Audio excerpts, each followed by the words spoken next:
Yeah, yeah, yeah, yeah, yeah, yeah, yeah, yeah, yeah, yeah.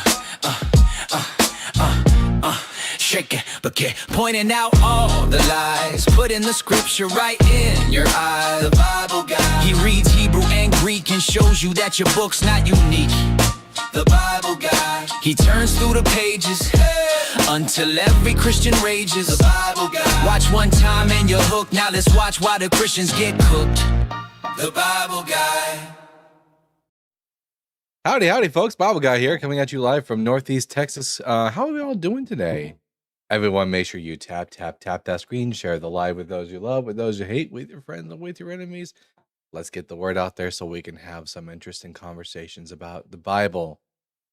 Should I watch this live or the World Cup? You should watch this live. Fuck the World Cup. Who cares about like kicking a ball around? I just alienated a huge part of our audience. But anyways, we're just kind of waiting up for the Unapologetic show to end, so hopefully we'll get some people in from over there. You're right, yeah. Listen, it's not my fault. I'm just not that into the sports. Oh, here we go. Howdy, partner. Hello. Busy day? Actually, no. Yeah, saying. Someone said, get that dumb flag off that screen. Make me. I don't know how flags can be dumb, but that comment certainly was. Yeah, that comment was definitely lacking in intellectual prowess. But no, I'm keeping the flag up because I know it makes you angry, Notorious. Anyways, yeah, tap that screen like Jonathan wanted to tap King David. In fact, you know what? Just to make Notorious mad, everyone, if you have access to our stickers, go ahead and drop a King David kissing Jonathan sticker in the comment section. Either on TikTok or YouTube, I don't care. Also, sports balls? Sports balls. Ball sports? Sports balls. I am unapologetic about how not watching on the Unapologetic show. Okay. Nifty. Who else? You know what? Watch both of them at the same time. People like you are why this world is going to hell. You know what? That's fine. We're gonna have fun in hell, Notorious.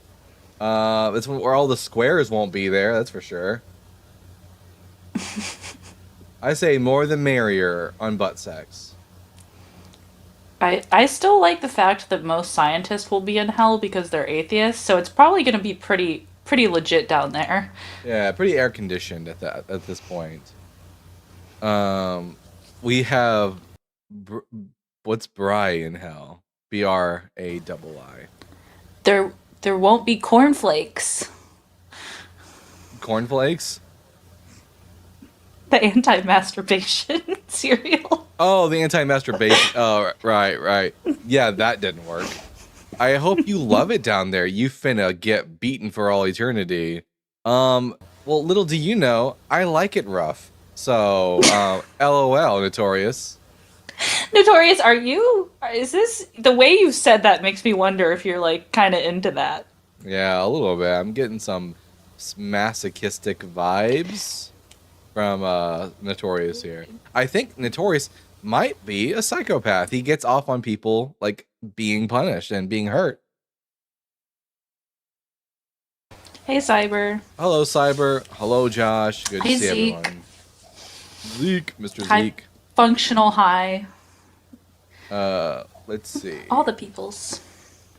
Now, do you think we'll get any Christians who are brave enough to come up today, or Muslims, or anyone who's brave enough to come up and talk about their God?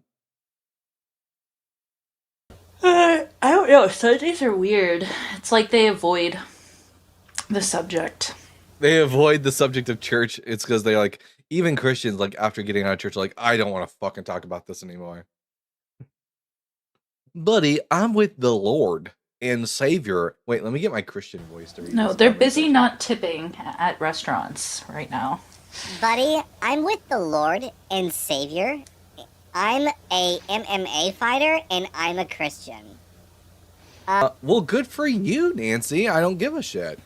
You're just not brave enough to come up and defend your God's existence.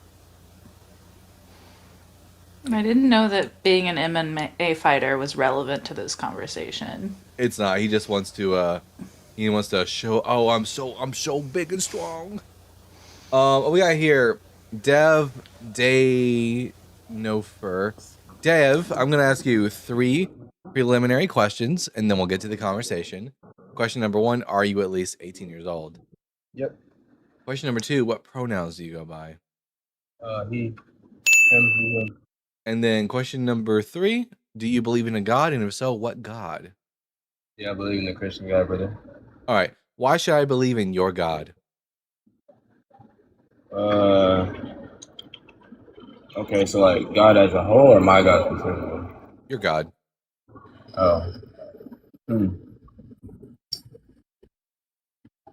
Just one second. Notorious is threatening that they would hit you if you were in person. Just FYI, that's very Christian of them. Yeah, I don't care. They've got tiny dick syndrome. That they're just trying to like puff their chest and beat their chest and show how tough they are. No one gives a shit.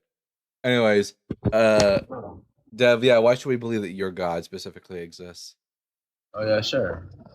The Lord exists. Are you talking about existence or like the probability of like why our God is more true than another God? Just that it exists. Wait. Okay, so I'm kind of confused. Okay, so do you want the argument for God or do you want the argument for my God? Like this kind of your God. Okay. Well, I think that God would have to be a relation to God. God would have to be a relation to God. A relational God. A relational God. Well, yeah. We can get to whether or not it's a relational God after we get to whether or not it actually exists. Oh, so you first I did not have relations with that one God. So you want an argument for God's existence as a whole? Yeah. Yes, the existence of your God. Yeah, sure. Okay, cool. Would you adhere that everything has potency? Everything that's created has potency? Not necessarily. I don't think slivers of time have potency. I think they're purely they're just actual. You said periods of time? Yeah, like I don't believe that time has potency. I don't think that one moment of time gives way to another. I think all moments of time are actual. Okay. Well, when I say created, I mean like things that are made up of elements. So only physical objects, not time itself. Yeah. Sure, yeah. And it's just an infinite series of potentials being actualized, and those actualized things becoming potential, and of going from potential to actuality, just an infinite series that goes back forever. So you believe in the infinite regress? Oh yeah.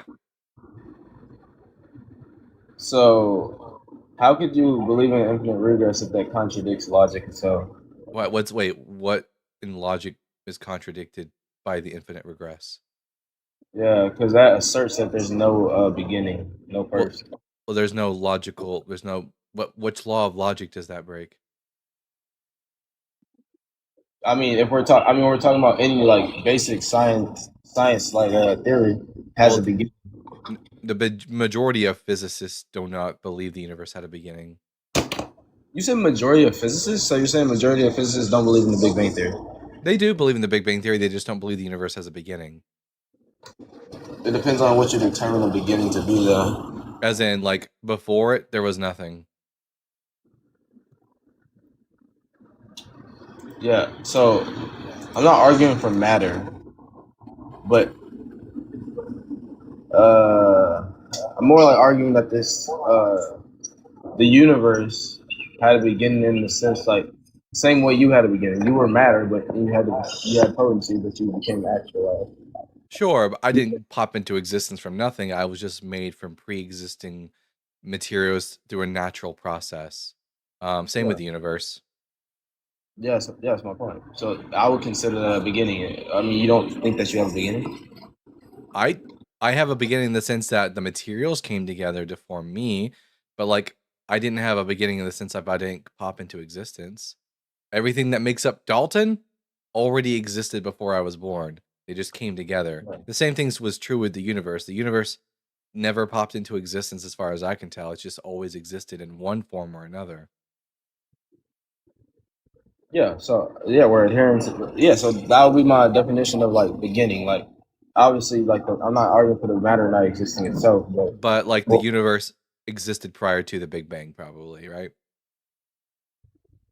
yeah, All right, no need for a god then if it's always existed. in the sense of potency though, like not in the sense of it being actualized. Well, no, it was an actual something before our current universe came to be. No, that's not what that's not what if it would have potency, it would have actuality and potency at the same Yep. time. Well, no, it was actually like some form of the universe. It had the potential to be a different form of the universe, and like it went from actually that to from being potentially our universe to being actually our universe. Right, so it had an external cause. Well, it doesn't need to be external. It could be something within the universe that causes the change. We just don't know. Can you name one thing in existence that has an internal cause An internal that changes cause. it? I mean, I would say that the universe is all that exists as far as we can tell. And so all causes and effects of the universe and the changes within the universe and of the universe only happen within the universe. I can't think of a single example of a change that's made to the universe that comes from an outside source. Well, that would be my argument, but I'm saying like I'm saying something that is existing in like the universe, obviously, like not something that's within the universe. Wait, can 'Cause you we give are me not the can you universe. give me an example? Like, can you give me one example of a change within the universe that's external? The Big Bang Theory. Well, no, well, that's the thing in question, and you're not able to demonstrate that. So I'm not able to demonstrate that. Yeah, you're not able to demonstrate that the change brought about by the Big Bang Theory was external. That's the thing in question. You're making the Well, I claim mean, you're making the claim because as far as I know, the only thing that does exist is the universe as a whole, and that's all that exists. I'm not aware that anything could exist. I don't even know if the term outside the universe is even coherent. I would just be adhering to metaphysical laws in that sense. Can you demonstrate these metaphysical laws to be real and true? Because I like, mean, yeah. what does it mean? What does it mean to exist outside of everything? How does something exist in zero space and in zero time and still have ontology? Because that sounds like nothing. Something that exists for 0 seconds and within zero space is describing nothing. It would just be a being that's fully actualized. But how does it exist within zero space and zero time? I wouldn't be able to explain that. Yeah, it sounds like nonsense. It sounds like nonsense. It sounds like you're describing nothingness. Well, I think that's an assertion that it's nothing in the sense. Okay, so nothing in the sense of what? Like it's not. It doesn't. If it exists in no space, so it's not anywhere. Yeah. And exists in zero time, 0 seconds, then it doesn't have existence. I don't even know. I don't even know what it would mean for something to exist outside of space and time. That's incoherent. That doesn't mean anything. It's like asking what the smell of purple is.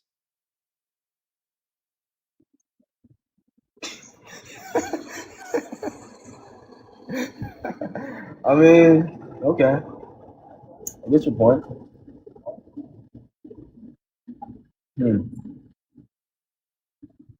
So why should I think the universe had like a starting point where it went when it was nothing and then the universe came into being? Why should you believe that? Yeah. It was nothing? Oh, I'm not arguing for nothing. I'm just arguing for it having potency. And having what? Potency. Of course, but of course that fits under my model where the universe always existed and no God exists. I mean, so you think? Okay, so are you trying to say that things can exist without like elements in space? I don't even know what that means. Like it has to be like a physical being or something physical. As far as I can tell, the only things that exist are physical things. Well, I think that that's like not true. I mean, Okay, we're talking about what exists air. that isn't physical? Oxygen. Oxygen's physical. It's made up of oxygen atoms. Yeah, but you can't see it. That's not what you said. You said physical. Physical doesn't mean the same thing as visible. Okay. Okay. Okay. I see your point. The world of a blind individual is if nothing if it's not physical, if they can't see it. A blind person can walk through a wall because it's not physical. It's not physical. Okay. I'm gonna come back. I'm gonna think of this argument. I'm gonna come back. Alrighty then. Have a good day. We got a super chat, and for some reason my super chat thing isn't working, but I will still be reading the super chats. So let me get the from at Bjorn. Bjorn. Let's see what this says. Art. What's the name of this? MMA fighter. A guy in his underwear rolling around on the floor with another guy in his underwear. Totally not gay. Yeah, that sounds like you, Notorious. Hartmeyer. Bjorn Hartmeyer, that's what it was. Yep, that's perfectly encapsulates what we got going on over here with Notorious. Notorious, if you're out there, you're being called out. Happy Pride Month. Belated Pride Month, Notorious. All right. Everyone keep tapping that screen. We're getting a really slow start to the day, but hopefully it'll pick up. And if it doesn't, we might have to stay on later today. Okay, so did I just teacup just now? Just now, I wasn't looking. Hold on. Okay, I want to try something to see. Because I am on my phone. Am I teacupped? Right now, no. Oh, sweet. I have the live open on my phone, and I have my screen is split, but this is all on my phone, so I'm using my like a laptop type thing. Ah, right. Nice. So I thought that would teacup me if I'm like trying to do something, like type, but it doesn't teacup me. All good. Who's gonna go see The Odyssey now that it's out? I've heard good things about it, and I'm interested. Although I'm going out to go see Spider-Man at the end of this month. But I can't. I hear that Odyssey's gonna be good. Dalton, we can watch it. We don't have to go to the movie theaters. Yeah, it'll be a shit quality. No. It's there's a website that was I guess it's not, because I was talking to Fern, and it's on this. I forgot. I have to ask for the website. We can check it out. You can rent like movie theater movies? I don't know how they do it. There's a number of different ways. It's not illegal, and they can't take it down. So. Oh, all right. Grumpy Butterfly says conservatives are pissed off that they didn't cast the characters to be historically accurate. Historically accurate in the ancient Greek fantasy novel with gods and monsters in it? I'm pissed off they had Cyclopses in the movie. It's historically inaccurate. Hey, Finrear. So, okay, can you hear me? Yes. Okay. I'm boycotting that movie. Why? Not enough gay sex, from what I know. Not enough gay sex. You know, I thought that's it was gonna actually be problematic. I can see how that might be problematic. Uh-huh. The all these straight cishet white dudes and Republicans are going around going, oh, we can't watch this movie. And then I had a couple of friends go and see it, and they're like, "There's no like hardly any gay sex." I was like, "How dare they? How dare this director not good enough. do Achilles without major amounts of It's Man, ancient Greece, people. People need to be greased up. true." I would like more historical accuracy with costuming and boats and stuff. We got someone else who's probably got a position on this movie coming out. But the question is, if you're blind, does the Odyssey even exist? No, That is just true. No, the theological nerd in me needs to go watch it because that's what my degree is in, is like general theology. But like the problem I have with watching those, and anybody who's ever like served in the military will kind of understand this as well. Like I've read most of Homer's work, so I'm be like watching it and be like, Homer didn't write that. That was added. Where the fuck did this go? Oh yeah, I'm interested to see how the gods are portrayed. Yes. And how the monsters are. I've seen a clip, a small little like 1 or 2 second clip of the Cyclops, and it looks terrifying.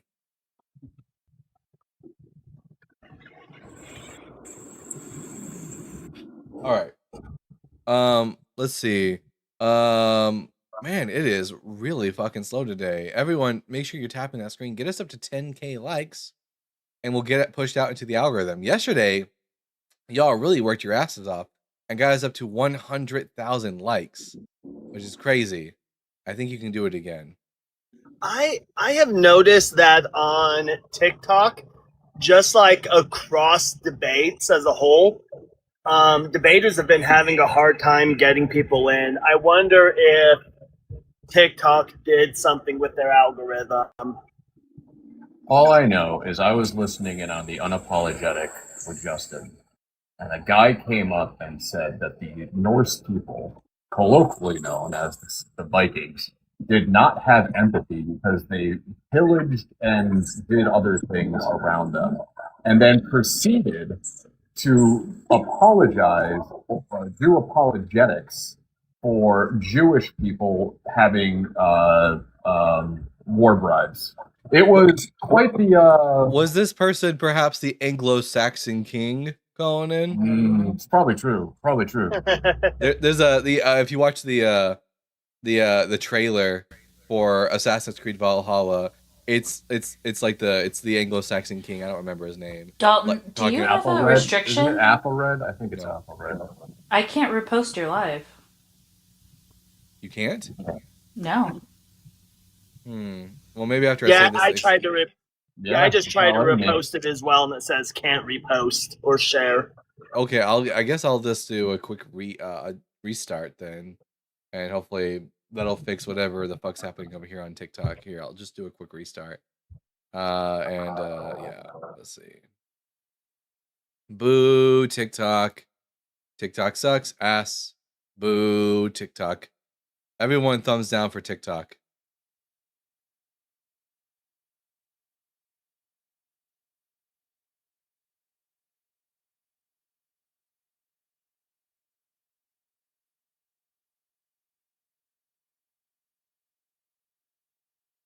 All right.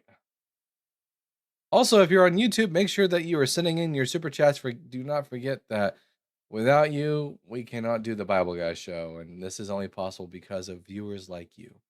Thank you. I'm back, says Functional High. Howdy, partner.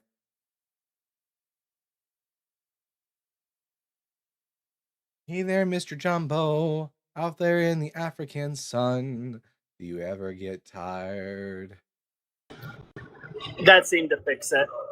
I got that. Have you heard this Mr. Jumbo song from Kyle You are Gordon? echoing right now. I'm echoing? Yay. No, that's just being on his panel. I don't know why it does that. Oh yeah. Okay. There's a song called Hey There, Mr. Jumbo, and from Kyle Gordon, and I'm kind of obsessed with it right now.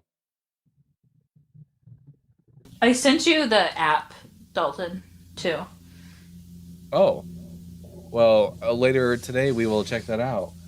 The one-eyed monster does look terrifying. Speaking of sending people things, Ashland, I'm still waiting for a way to send you chapter Oh, 1. jeez. Yes. I need to send you my email. I'm so bad about that. Hold on. I'll do it right now. Over here, like, Ashland's just, like, glazing me and then ghosting me offline. So every time I say I'm going to do something, when I get off, I will forget. I need to tell people to remind me because my ADHD, I have no, it's not object permanence. It's conceptual permanence. No, and that's fair. Normally when we interact, it's usually on a panel and there's other things going on. All right, we got a guest here. Eric Jimenez. I'm gonna ask you 3 preliminary questions. Sure. And then we'll get to the conversation. Question number 1, are you at least 18 years old? Yes, sir. Question number 2, what pronouns do you go by? I don't really mind, but I mean, he, him, I guess. And question number 3, do you believe in a God? And if so, which God? Yes, sir. I believe in the Christian God, the one and only God. All right, why should I believe in your God? So, okay, my argument behind this is not that I'm gonna force you or that I think that you should. I know you're not gonna force me. Never asked you to force me. No, Just give us an argument. Yeah. Hold on. Just let me develop my point, and then I'll get into my stance. So, I think history can tell the last couple hundred of years, we can see in a variety of different aspects of the world the Christian God as a center of, why politics and wars, happen. Like, you can go to Europe, for example. Like, the Christian God has always been at the center of a lot of the things that have happened in our history. There's been wars fought over it in the West because of the spread of Christianity in the West. Yeah. Yeah, absolutely. So I believe that, or I think that you should believe in the Christian God because it is the one and only God that you don't have to do anything to be right with him. Like, we can take a look at a different. Well, we can take a look at other. I don't have to repent of my sins and confess Jesus Christ as Lord. No, you absolutely do, but okay. So immediately you do have to do something. Sure, you have to do something, but not in the regard of like something as transactional, right? So like we can take a look at other religions like Buddhism. I give him my belief, and you give him your belief, absolutely. And in return, he gives me salvation. That is a transaction. Sure, but see, we'll see like that's a standard with any religion that you want to talk about. But no, there are certain versions of your religion, Christianity, which teach universalism, wherein everyone will be saved, regardless of one's belief affiliation. But sure, but we can take a look at like in the Muslim faith, where certain things need to be done. Women need to follow certain procedures in order to there are versions of your religion that do that. There are versions of your religion that do that too. In fact, versions of your religion which are much older than the one you probably are Protestant, right?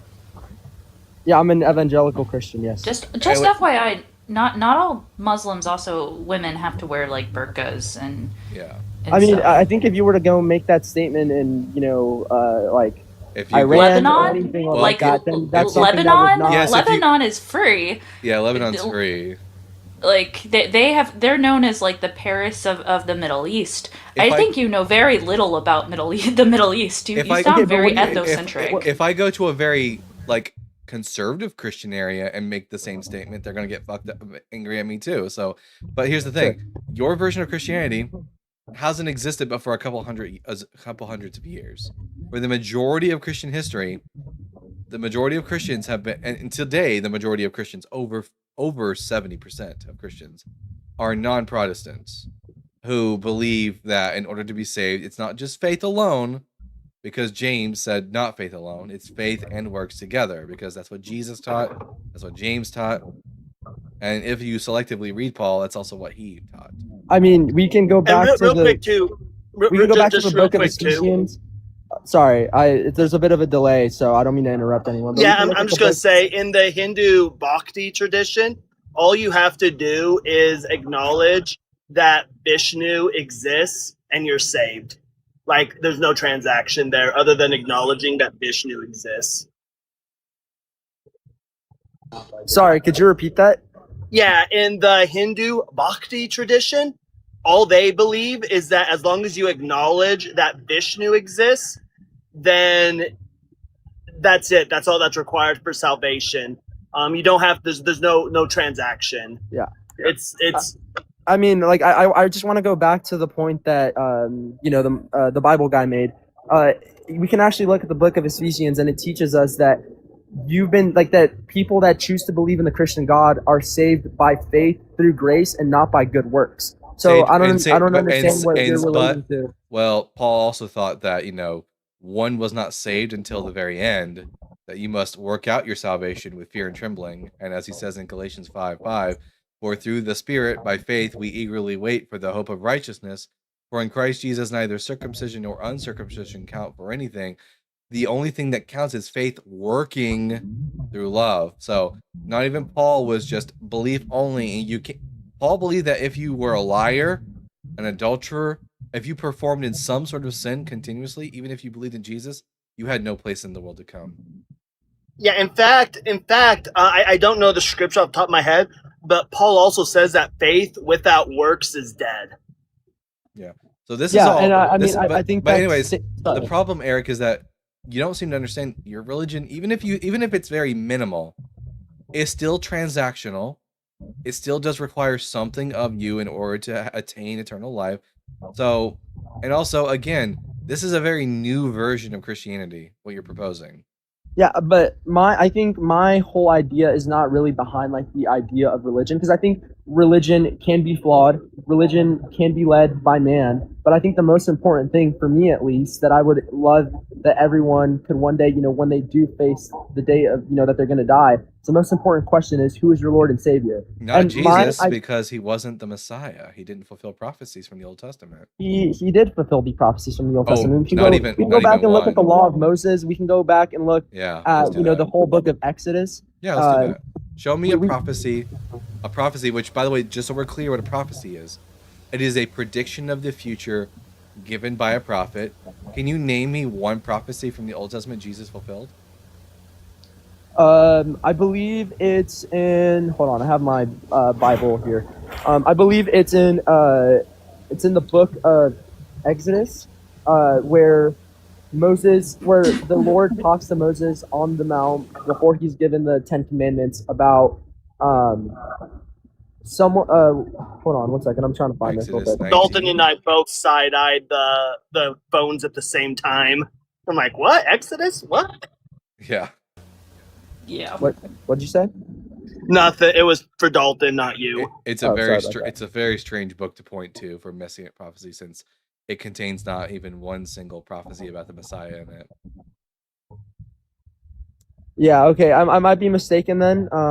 It's just kind of hard to go back and forth, like, while I'm talking to you, because I'm out in public right now. So, but I think that for me, like, at the end of the day, like, if any of the stuff that I believe in isn't true, I don't lose anything Yes, from you do. the teachings of the. I don't lose anything from the You teachings do. of the Bible. I think that You You every do. single What if principle that Islam's is taught in true? the Bible What if will it? lead Yeah. to a fruitful Wait, life that will wait, benefit Eric, those Eric, and the others around you. Eric, what if it turns out Judaism is true, and you worshipped a man as if he were God? What happens to you? What if it's not true? No, what if That's it not is what true? we're asking. Yeah, I didn't ask what if it was not true. I asked what if it is true. What if it turns out that you spent your whole life as a Christian, and then it turned out that Judaism was true? What would happen to you? Because keep in mind, your claim was, if it turns out that Christianity's false, I don't lose anything. But we're pointing out that it could be the case that if Judaism is true or Islam, and you've been worshiping Jesus as a god, what happens to you? My friend wants to jump in here. Hold on. Let me ask you a question real quick. Hold up. Oh wait, What, wait. Are you gonna answer the question? Yeah, yeah. You don't get to ask us a question until our question gets answered first. Sure. Okay. So I think that then if it were true, then it would be it would be revealed to me that the life No. that I lived and the things that I followed weren't true. So No, then I would face no, whatever you sort don't- of you don't get- repercussion or consequence as a result of that. Yeah, you'll get eternally separated from God because you worship a man as if you were God. So you could lose something. Sure. wanna- Yeah. Then I- that would be the reality if you're giving me that. I just want circumstance. to say we've detracted and separated from the original point of this so massively. Yeah, I wanted to talk about how the fact that I'm wondering if the guest knows, according to the Norse religion, where do non-believers go? So according to what religion? Norse, I'm not familiar with what that is. the Viking religion, Thor, Odin, all that. Oh, isn't that Valhalla or something? Nope. It's only Oh, if then- you're a warrior and you. Yeah, I'm not too familiar with that particular religion. Yeah, so everybody goes to the same place, whether or not you believe in the Norse gods or not, according to the Norse pantheon. So your whole idea of like all religions are transactional and you have to believe in the same thing is very untrue. I don't think that. No, that's not at all what I. That is what you said. That That's is what quite you said. literally what you came in and said. I think- That's why Dalton was going over with you how Christianity is transactional. Okay, yeah. I mean, you can say that for every religion. I mean, like, there's a difference Including in yours. the transaction. Sure. So do you I want to mean, take back your original statement then? Well, this might be a different guy. I think he I- handed the phone off. I think it may be misunderstood what I was trying to say, but like my point that I want to say before I have to go here in a minute Oh, is He's okay. that running. Nothing, just continue. Nothing. That was for Dalton. I said your hair looked nice. Sorry. My point is that I think that every single teaching in the Bible, every single principle that is taught throughout every Oh, don't single say book, every message and Don't say example it. that is given to us, He's gonna say like it. if you apply it to your life, I think that you can see that your life would grow to be a fruitful life. Oh, Like, so the if I idea of sell my loving one daughter another, into the idea of slavery, being is that kind to going one to make my another. life better?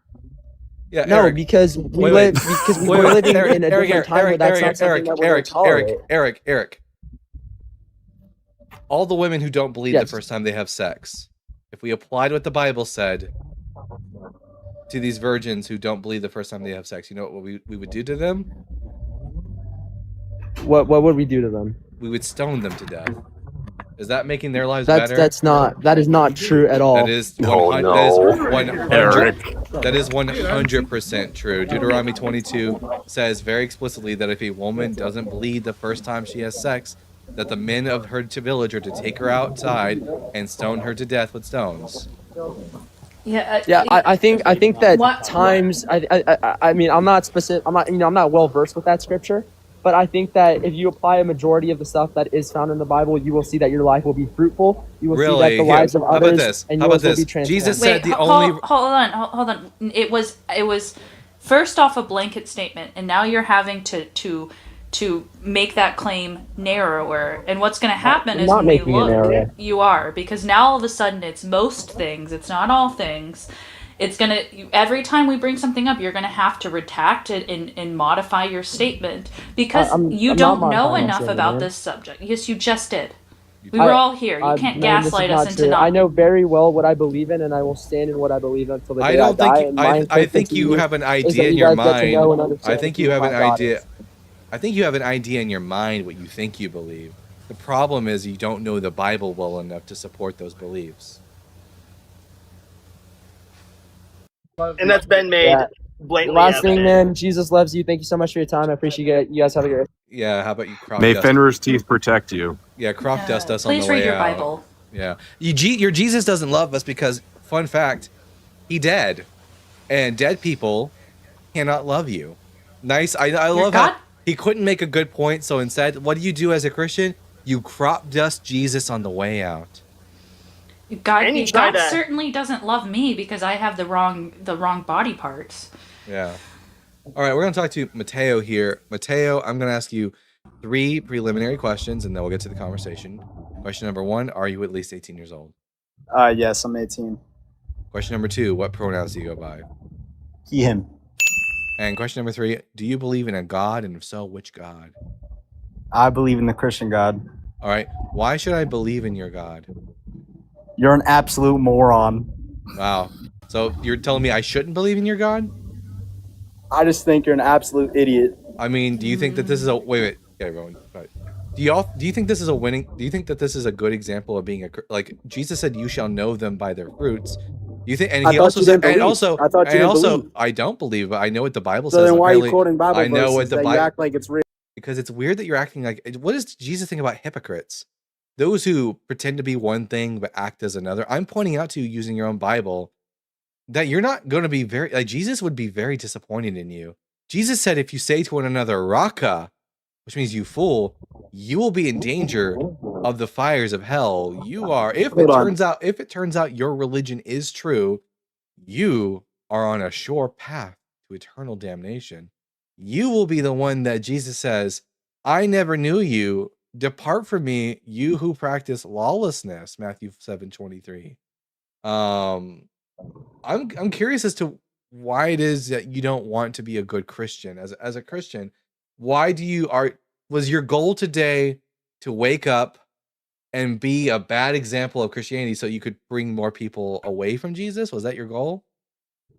I mean, you don't believe. So And why you do you- why do you- talking about do him like you- he's an actual person? Do you if you don't do you believe? think that the way you act is going to make me believe? I'm pretty sure that you're like, set in stone of who you are. I'm not. So I changed once before. There's nothing saying I can't change again. So you're open. I'm very open. Now, when you walk up on stage and you start throwing around words like moron at people, when I probably know the Bible better than you do, is not a very good look for your religion. I understand that. But like, okay, so were you once saved or were you always Well, technically never saved because Jesus is dead, but yet was I once a Christian? Very much so.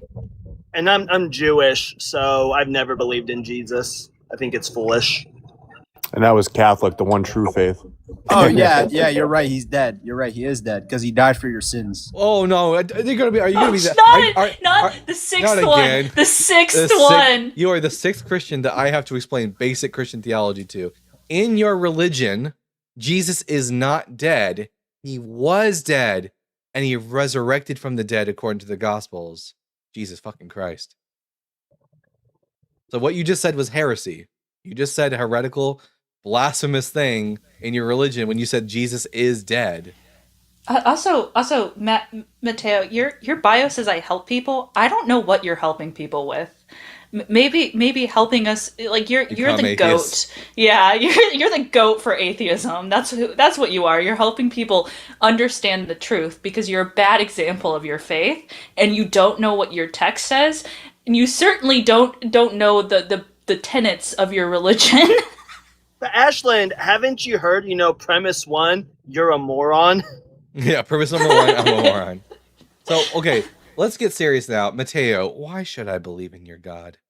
He's a looks maxer. Why should you believe in my God? Yeah.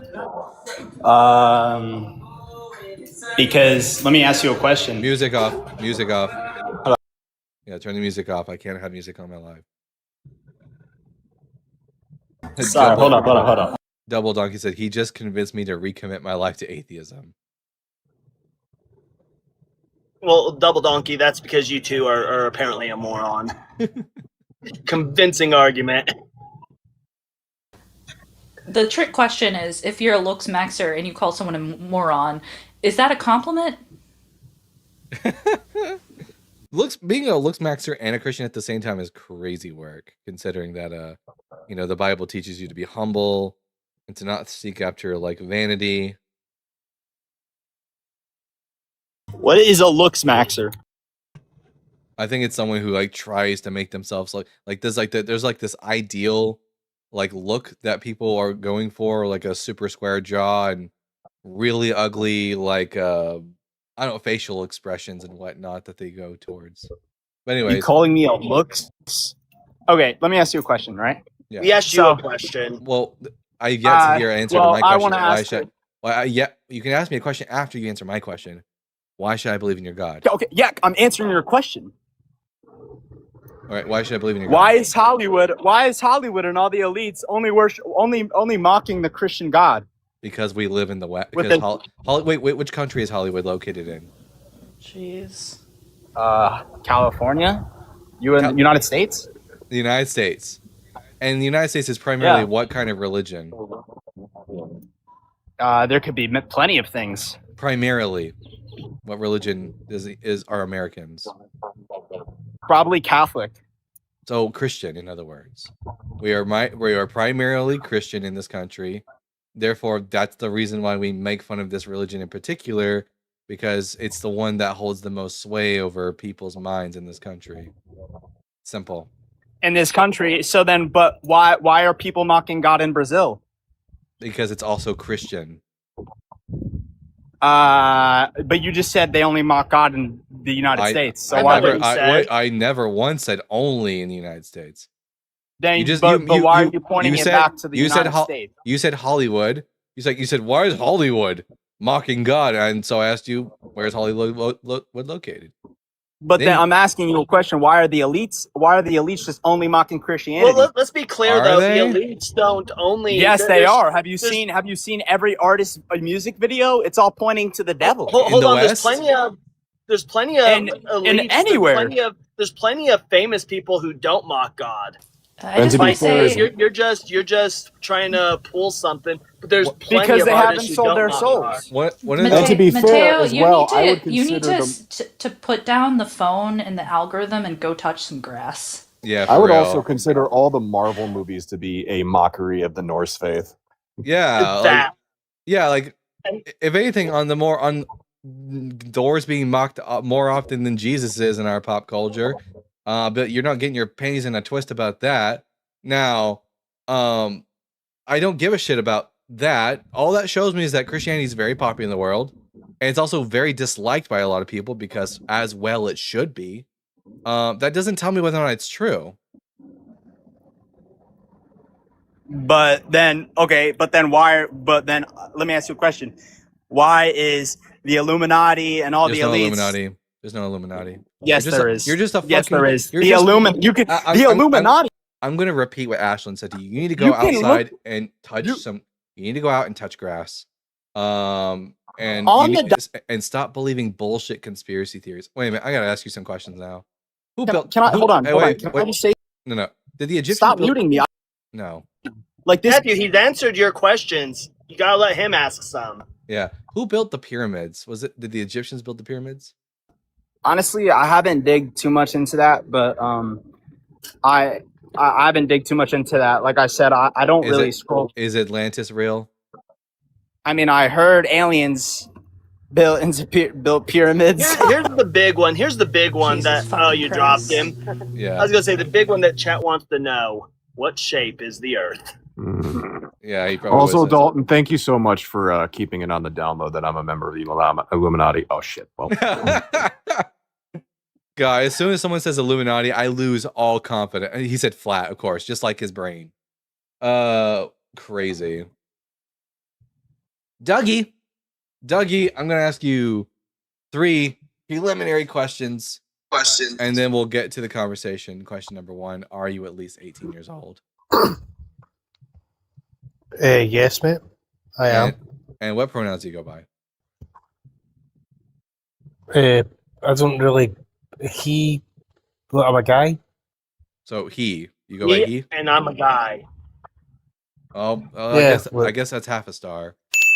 And do you believe in a god? And so, which god?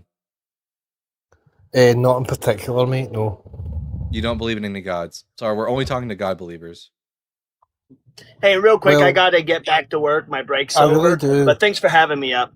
You too, Cyber. You have a wonderful day, bud. I'll let you kick me for algorithm purposes. All right. No, you're done. To quote Matt Dillahunty. There you go. Let's see. Dougie, you've been here long enough to know these questions are standard for. That is true. It always blows my mind when Dougie wants to come back. Dougie, why are you asking to come back? You said you don't believe in any gods. saying this, I believe in something. It's just I don't believe. Is it a god? in that. Is it a god? I don't believe in God. No, I don't. All right. So we got L here. L, I'm gonna ask you 3 preliminary questions, and then we'll get. Yo, to how the does it feel to conversation. weigh 800 pounds, bro? How does it feel to be a cunt? Anyways, I'm gonna ask you 3 That preliminary makes no- questions. I'm gonna ask you 3 preliminary questions. Thank you for making me more of an atheist, by the way. Question number 1: are you at least? Oh, he ran away. Oh, man, that was pathetic. L, what? Can we get an L in the comment section for L? His name was appropriate, or their name was appropriate. I don't know. Maybe they were. I don't know. They what were taking L's. Yeah. Yeah. Man, it's like these people really want to make more people into atheists. I can't think of another reason why to act like such a shitty person. I think it's because I think I made L uncomfortable with the fact that I know his Bible better than him, and I'm destroying his religion one guess at a time. And so he had to come up here and just try to make fun of my weight. But it's not going to work because I'm fucking hot as fuck. I'm an atheist? Oh, then you're just a dick for no reason. So everyone give a huge L to L for being a bad representative of our community. I just hate that you're. claim L. I just hate that you're overwhelmed. 8. I just hate that you can't fucking spell. I hate that you're a dumb cunt. Al, if I don't necessarily believe that you're an atheist, honestly, because given the character that you've displayed, lying wouldn't be out of the question. That is true. That is true. I do believe that L is actually a Christian and he's just lying because he doesn't want to make his whole ilk look bad. Too late. Whenever there is a conservative or Christian conference in town, Grindr crashes. True. I'm sure L spends a lot of time on Grindr. Do you know there are thousands of people getting denied into a state in Canada every day? That sucks. As an atheist, do you believe you have a spirit or in a spirit realm, so to speak? No, I don't believe in spirits. Never been given a good reason to believe in spirits. Thistle Honey says, looking gorgeous, my dude. Thank you so much, Thistle Honey. Hey, Al, do you know that, just FYI, if you're gonna make fun of someone's weight and appearance, and I'm not saying this about Dalton, but a huge reason why, like, a lot of especially women are overweight is because they were sexually abused as children, or have some sort of mental health issue. Like, that's a big one. So just remember that when you make fun of someone's weight, you are potentially continuously harming. They don't care. Yeah, they don't. I just want to show how bad of a person that they are. Yeah. On top of that, a lot of people have reasons for weight gain, and many of them are even outside of individuals' control. I mean, think about how your God supposedly designed us. You'd think that if it was a perfect situation, that your God would have the ability to make perfect humans. And if they're perfect humans, they would have logic and reason, and they'd be able to reason that maybe they shouldn't eat more or do anything like that. But your God didn't create a perfect world or a perfect reality because your God isn't perfect. You just claim that he is. And it's a baseless fucking claim. Someone said, Bible guy, you're gorgeous. Primordial Puggles, thank you so much. And I doubt L gets told that he's gorgeous very often. He's probably an incel. Cam up L sounds like you're projecting. Yeah, Cam is fugly, probably. That's probably true. A religion based on the idea like spouse abuse, no wonder they abuse. Right.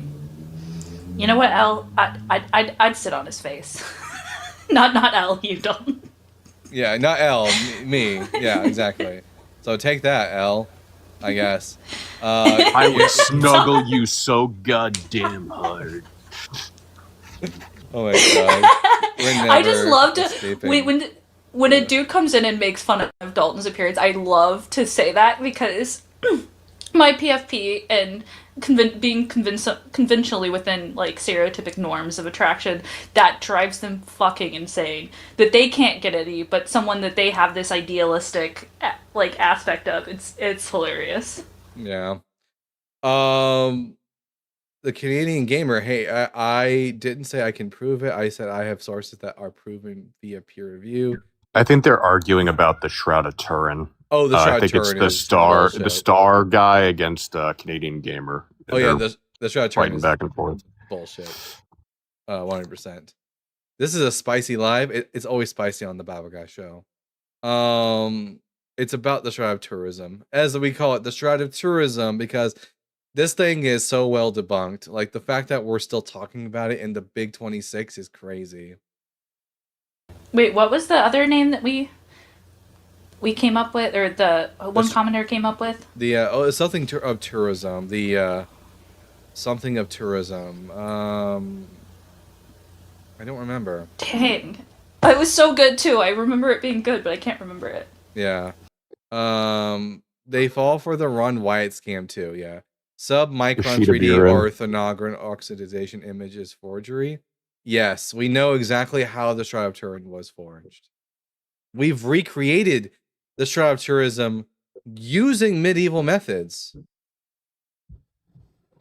I do think that the Shard of Turin is good. That's it. Yeah, I do find it sad, as brought up, is the that Ron Wyatt scams are going to go on for the rest of fucking history. It's insane. I really wish they would have died with him. If you believe we came from nothing, y'all need to go back to school. Yeah, Christians, if you believe we came from nothing, you need to go back to school. Because atheists don't believe that. Christians do. You can literally chat GPT. Oh my god, it's so funny. Simply not true. You can literally chat GPT if we fully replicated it. I'm crying. You should be crying when you use this chat GPT as your source. I'm talking about you, buddy. Oh, wait a minute. Hylia and Ruler, atheists don't believe we came from nothing. That's what you people believe. That's crazy. That's a crazy work for you to do. I don't believe we came from nothing. I think it's impossible for nothing to even have ontology. Let's see.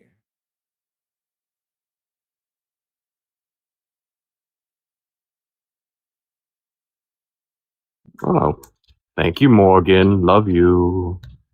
They make up rules like life came from life, but then special plead for their god. Yeah, love that. Brother, we believe in a creator. That means someone made us. Well, I don't think so. Someone made me. Their names were Bob and Sue, and they're my parents. Just FYI, everyone, make sure you're tapping that screen, sharing out the live, reposting, sending your daily heart messages on YouTube. Make sure if you can, send those super chats to support the channel. Remember, this channel is supported by viewers like you. Thank you. Yeah, let's see. Hylian Ruler, maybe you'd like to come up and actually like talk to me instead of being a keyboard warrior. I don't think we came from nothing. I think the universe, as far as I can tell, has always existed. But would you like to provide me evidence that a god exists? This is a conversation on a podcast. I would love for it to be a conversation. You have to fucking come up though and talk to me. You know, I think they were talking about my comment because I have a feeling that Hylian Ruler is an unfuckable. Unfuckable twat. Yeah, probably. I get that vibe from a lot of these Christian men. Unfuckable twats, every single one of them.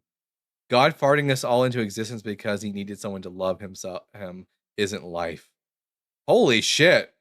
Primordial Puggles. They didn't say anything, but they sent me $100 Australian. Big W. The Primordial It's like Puggles. 5 cents, isn't it? No, it's 5 God damn. Oh, wait a minute. Here, what is $100 Australia. It's actually pretty close. I think it's not that too far off. It's always like I always know if they're an English speaking country, it's going to be pretty close to what we got going on. Wait, here. what was their username? Primordial Puggles. Primordial Puggles. Let's get W's in the chat for them. That's definitely so much support for the channel and allows Dalton to keep doing what Dalton does best, which is talk about the Bible. Wait, is it actually 69 US? Because that'd be funny if it is. It is 69 US. So even bigger W to Primordial Puggles for $69. Woo! Sexy. Love that.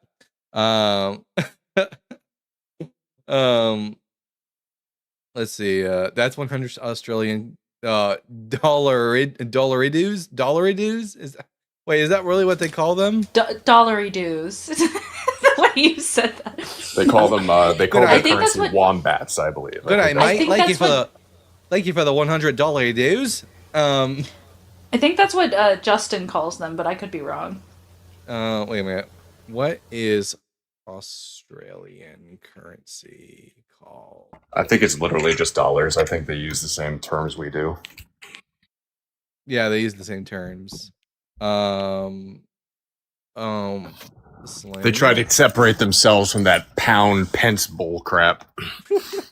I called them pennies last time. I love calling them pounds and pennies. Aussie dollars, bucks.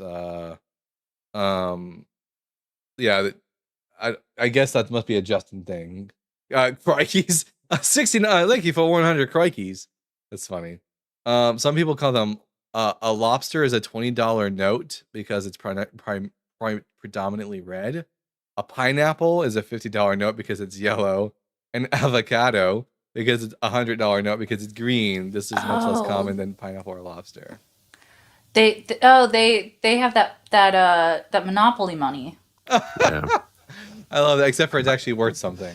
Otherwise, imagine somebody coming up to you and says, "Oh, I'm just gonna give you 20 pineapples." 20 pineapples. I'll take all the fucking pineapples you can give me. Thank you. Pineapple is really good for your. Anyways, Dalton, the food that eats you back. What was that, Ash? Don't put it up your butt.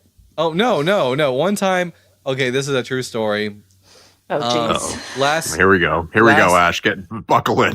My last partner that I was with, in order to, because I heard something online, I don't know if it's true or not, but that your semen tastes better if you eat lots of pineapple. So I bought myself a giant liter of pineapple juice and drink it all, and it fucked me up. It did not work well with my IBS. So I was expecting something very different. Yeah, me too. We were gripping into our chairs waiting. I'm like, oh boy, where's this going? Dalton, you should show them your new theme song. Oh, I don't know if I can even play that without getting flagged by TikTok, but I mean, it was a TikTok video.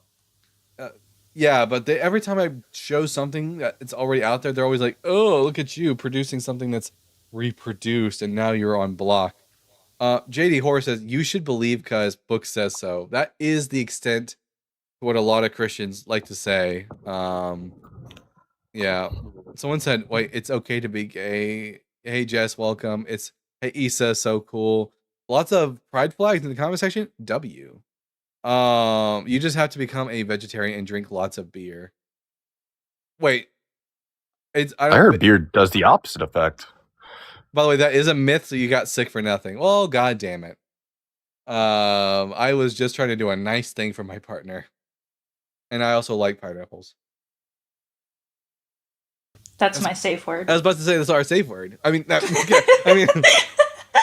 of context, that fuck it. I don't care.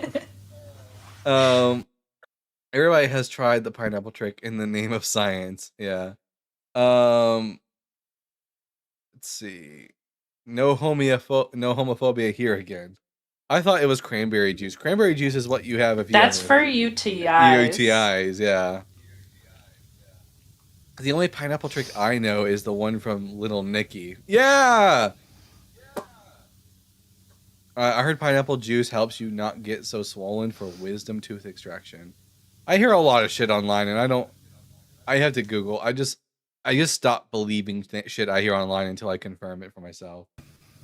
I mean, the problem with like the basis of a lot of these claims are they're taking it from a kernel of truth. Like a lot of fruits and vegetables have anti-inflammatory properties with them, but the dose that would be required, you would probably like have toxic effects from other like things in that. So meaning that you would have to eat so much of something that you get something like hyponatremia because of the water content in it.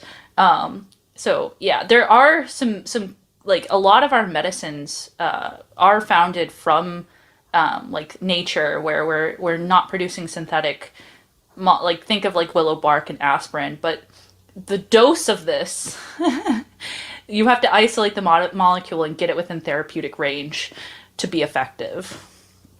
I heard something about antioxidants and food. Wasn't it?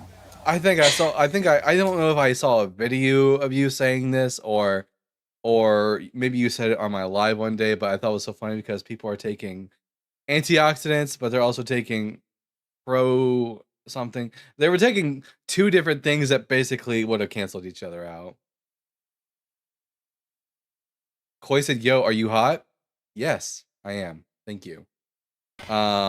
Look at them lips. The claim scientific snitch was that a pineapple can help reduce inflammation during wisdom tooth extraction, and I don't know enough about pineapple, but I just kind of said like the basis that I understand about the like therapeutic windows and the molecules and how much of a lot of these substances that you would have to take, or how much of the food you would have to eat, in order to get into that range might have adverse effects in a lot of different areas before you get that. So, the antioxidant properties of fruits and veg are very real, and they do definitely help. And I would say that fruits and veg offer more antioxidant protection in regards to reactive oxygen species than something like meat, primarily because meat, as well as most animal products, contain something called heme iron. Heme iron is a pro-oxidant, which basically generates reactive oxygen species and promotes the generation of reactive species in your body. So generally speaking, when we're talking about what is a pro-oxidant versus what an antioxidant is, I would say that fruit is considered an antioxidant. And it's really just based off of like what is the majority component of the food or the activity, I should say.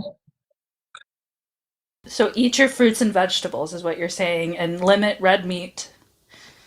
Limit red meat, but you can't really avoid pro-oxidants. Like exercise is a pro-oxidant, mental anxiety is a pro-oxidant. In reality, you just want to eat your fruits and veg and eat a relatively balanced diet. I have a lot of anxiety. How much fruit and vegetables should I eat? Should I like OD on those? No, I'm kidding. Oh my god. Well, I heard from 1800 scientists that eating beef is the reason why we're so big and strong. So I can't if the old white dudes from the 1800s said it, I gotta believe it's scientific. I don't know if I can believe you. Dalton, your banana's on fire. Oh, my actual banana, or I mean, I'm from the waist down. I'm on fire right now, so that also tracks. Fits in your hand, fits in your mouth, fits in your butt. No, it has to have a flared base. Oh, well. The more you know. You know, if you're adventurous enough.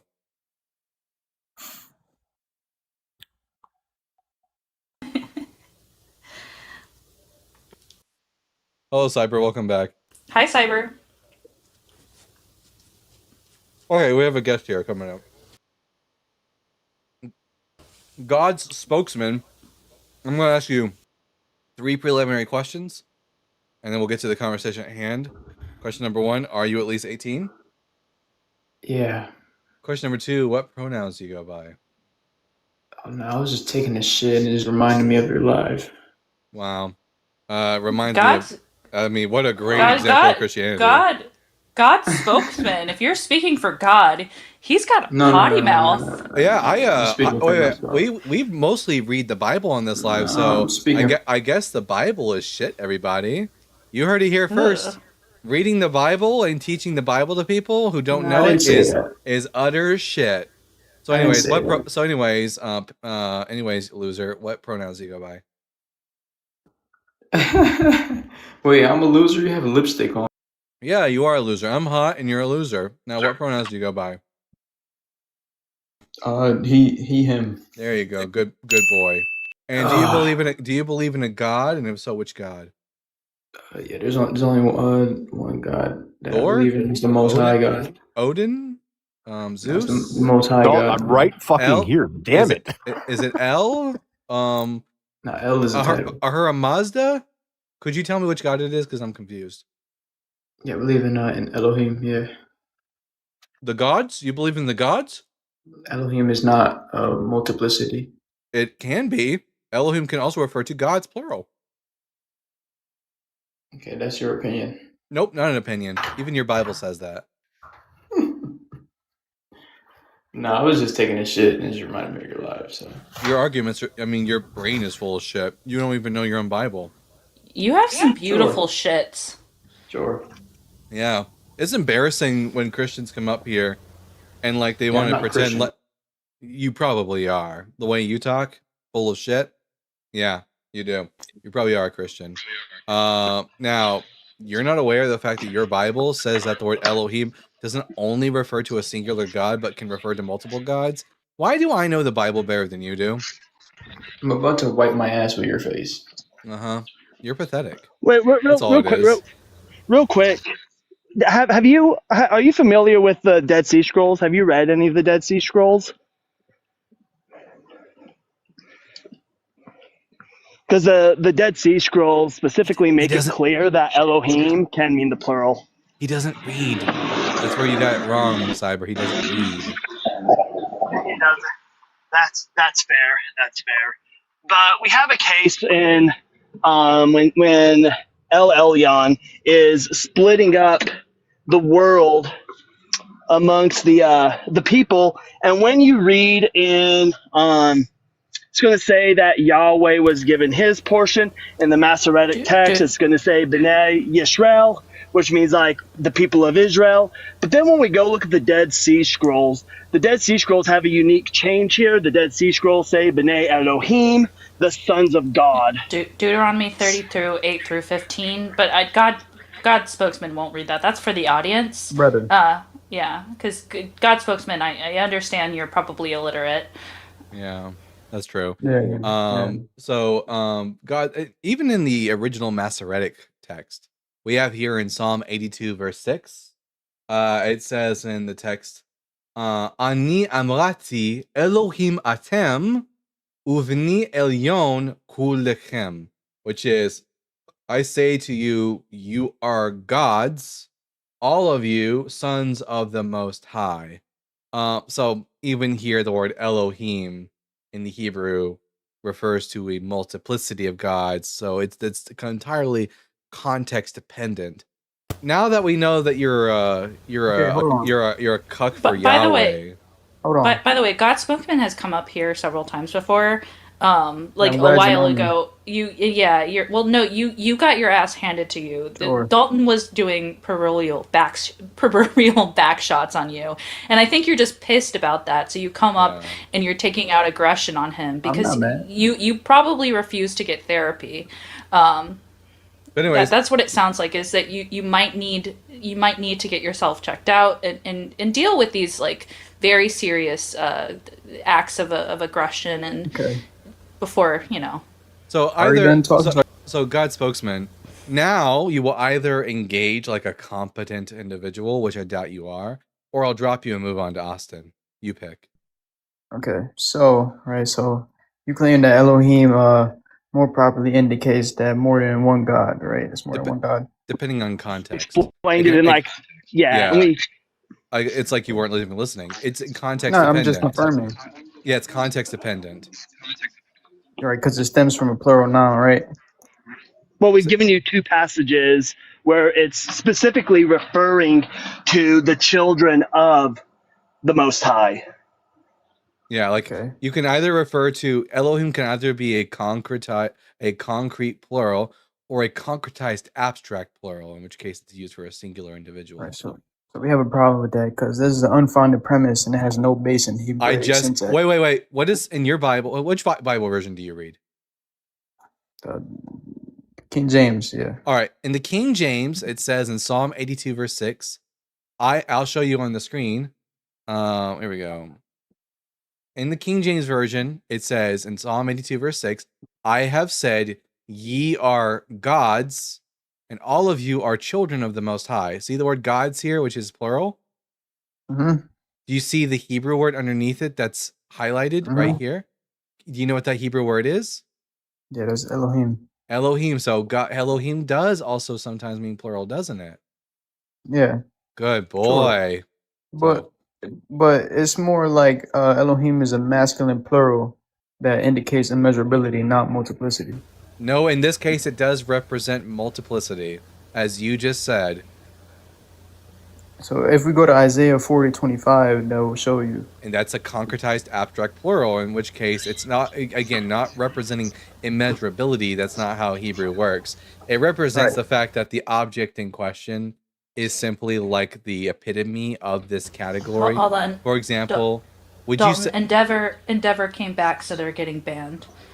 Oh, okay, yeah, good deal. Anyways, for example, are you aware of... Let's take another example of another creature in the Bible. It's not God, where the word used for the creature is in the plural as well.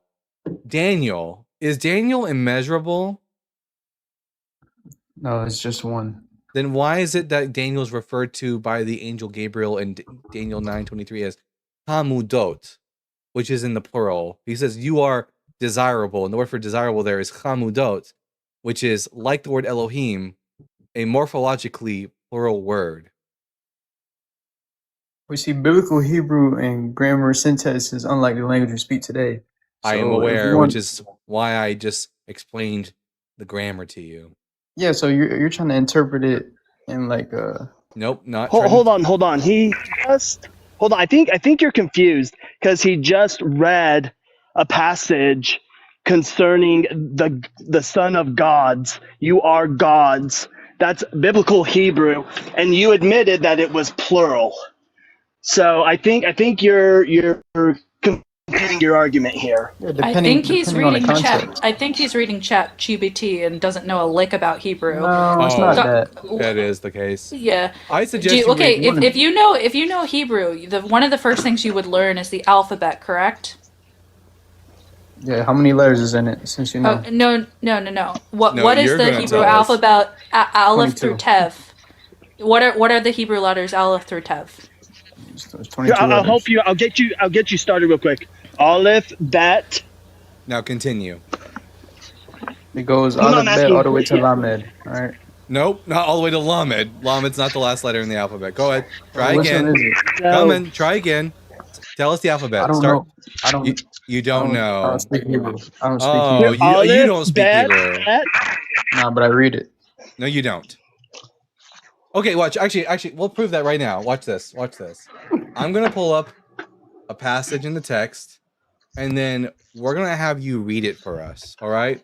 All right. What's the scripture? And while he's bringing that up, I'm gonna say a phrase, and I want to know if you can finish it while he's bringing that up. Baruch atah Adonai Eloheinu. Can you go ahead and finish that? No, I don't know what that is.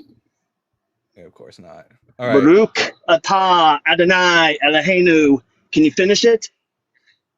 No, all I know is Baruch Hashem. Which means? Thank you, God. No, that would Yeah, be. what does Hashem mean? Yeah. No, what does Hashem mean? What's the Hebrew word? Hashem. What's it mean?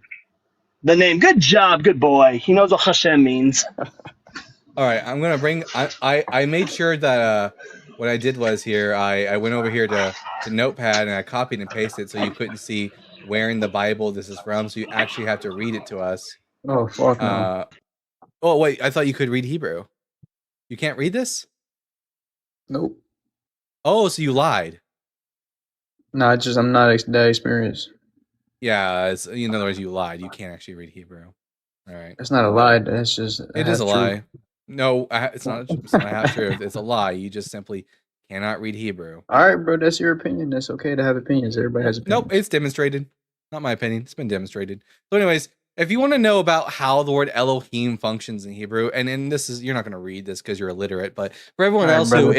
who is literate, who actually is interested in learning things about the Bible, if you want to know about why it is that the name of God is Elohim, even though it's morphologically plural, and yet it functions as a singular, it's not because of the dumb reason that the guest here said.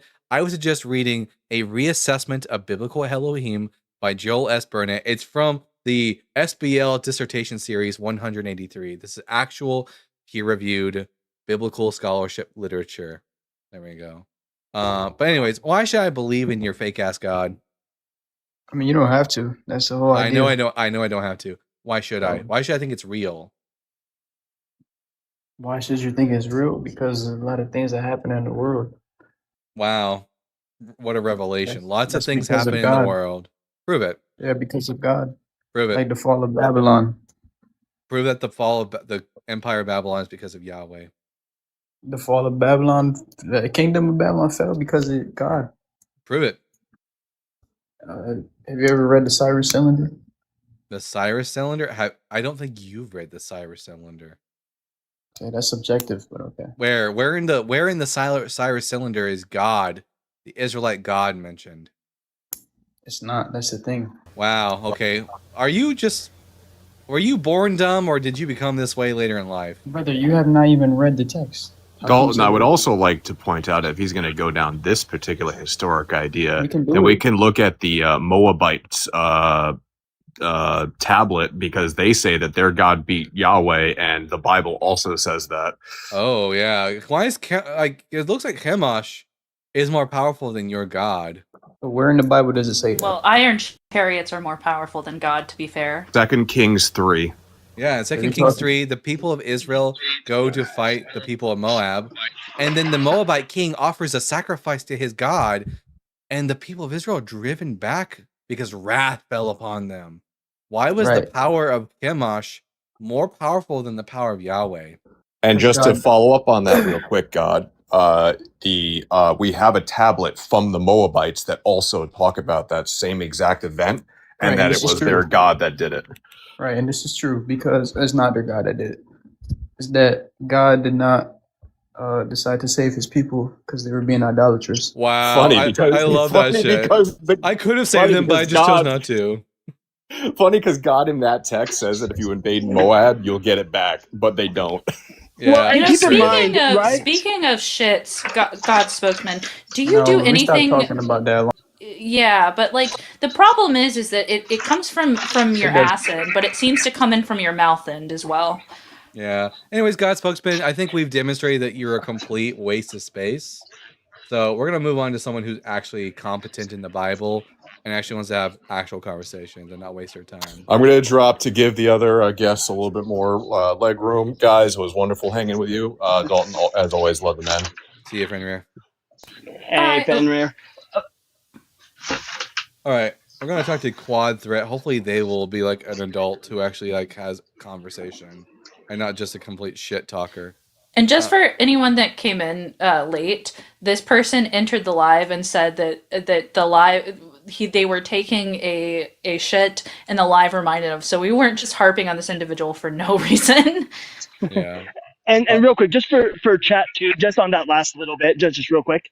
So keep in mind when he said that God lost favor with the Israelites, the verses immediately before, they're steamrolling the other peoples. They're absolutely destroying them. And then all of a sudden, because of the iron chariots, but it is the case that the Israelites were known to not use chariots. They didn't use them. They disliked them for whatever reason. They attributed it to God saying don't use them. So it's just showing that there was a technological advantage to using chariots. Quad Threat, I'm gonna ask you 3 preliminary questions and then we'll get to the conversation. Question number 1, are you at least 18 years old? Yes. Question number 2, what pronouns do you go by? He, him. And question number 3, do you believe in a God, and if so, which God?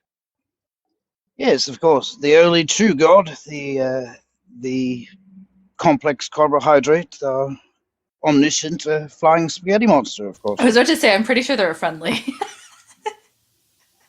Man, what? Uh, Where the fuck are all the Christians at? Quadthread is a friend of the channel, Dalton. Yeah. I was about to say, like, I've been here. So what's the I just have the evidence pasta that this? cannon. Slightly different. Well, what's the evidence that this complex carbohydrate actually exists as a god? Well, there is no evidence whatsoever. That's the point of making a pasta. Is that none of But I it is felt it pasta really until appears- it's all joined together from different parts. And we are taking a left turn through Jupiter at the moment. All right, sorry about that. Oh. someone a lot said of turbulence ramen. today. Ramen. He Cornell boiled says, for your sins. God. Luciferian Cornell says Luciferian vermin. Fun fact, Cornell, Lucifer is just as fictional as your God is. You will be judged and punished. No, I won't. Nah, I'm gonna get away with it. I'm gonna get away with being a non-believer. Wait, I want to be judged and punished. What you don't seem to know, Cornell, is that on the day of judgment, I'm going to ascend into heaven, and I'm going to bend your God over, give him a good fucking, and then give him back shots. And he's gonna like it, and he's gonna want it. So anyways, These are all sports terms, right? I'm showing up to the pearly gates with a piece of iron and just walking in. What's God gonna do? Run away? Right. I'm gonna ride into heaven on style with an iron chariot. where is the? There was a comedian who said something to the effect of, when I go to heaven and I'm not going to I'm not going to hell. God can't make me. I'm gonna go up there. He's gonna tell me to go to hell. I'm gonna say no. What's he gonna do? Make me? I'm already not going. But anyways, it's been an hour, so I think we're gonna do a restart over on the TikTok side. Hopefully, we'll get some Christians who are not like utter wimps and want to come up and actually have good conversations. Unlike Cornell here, who's like full of shit. Anyways, I'll see you all in just a hot second. God, I feel like I'm gonna take a moment just to talk to you people over here on YouTube. Hi, we're alone right now, just me and you. It's crazy. The kind, like, some days we get really good conversations, and then other days like today we get real shit conversation with like literally shit conversation.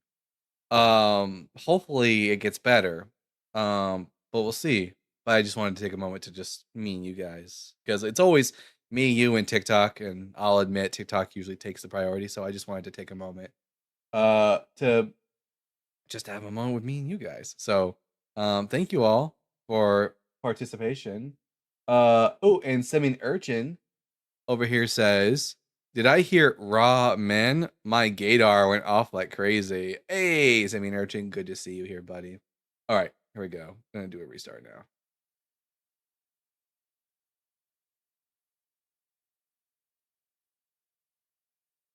There we go.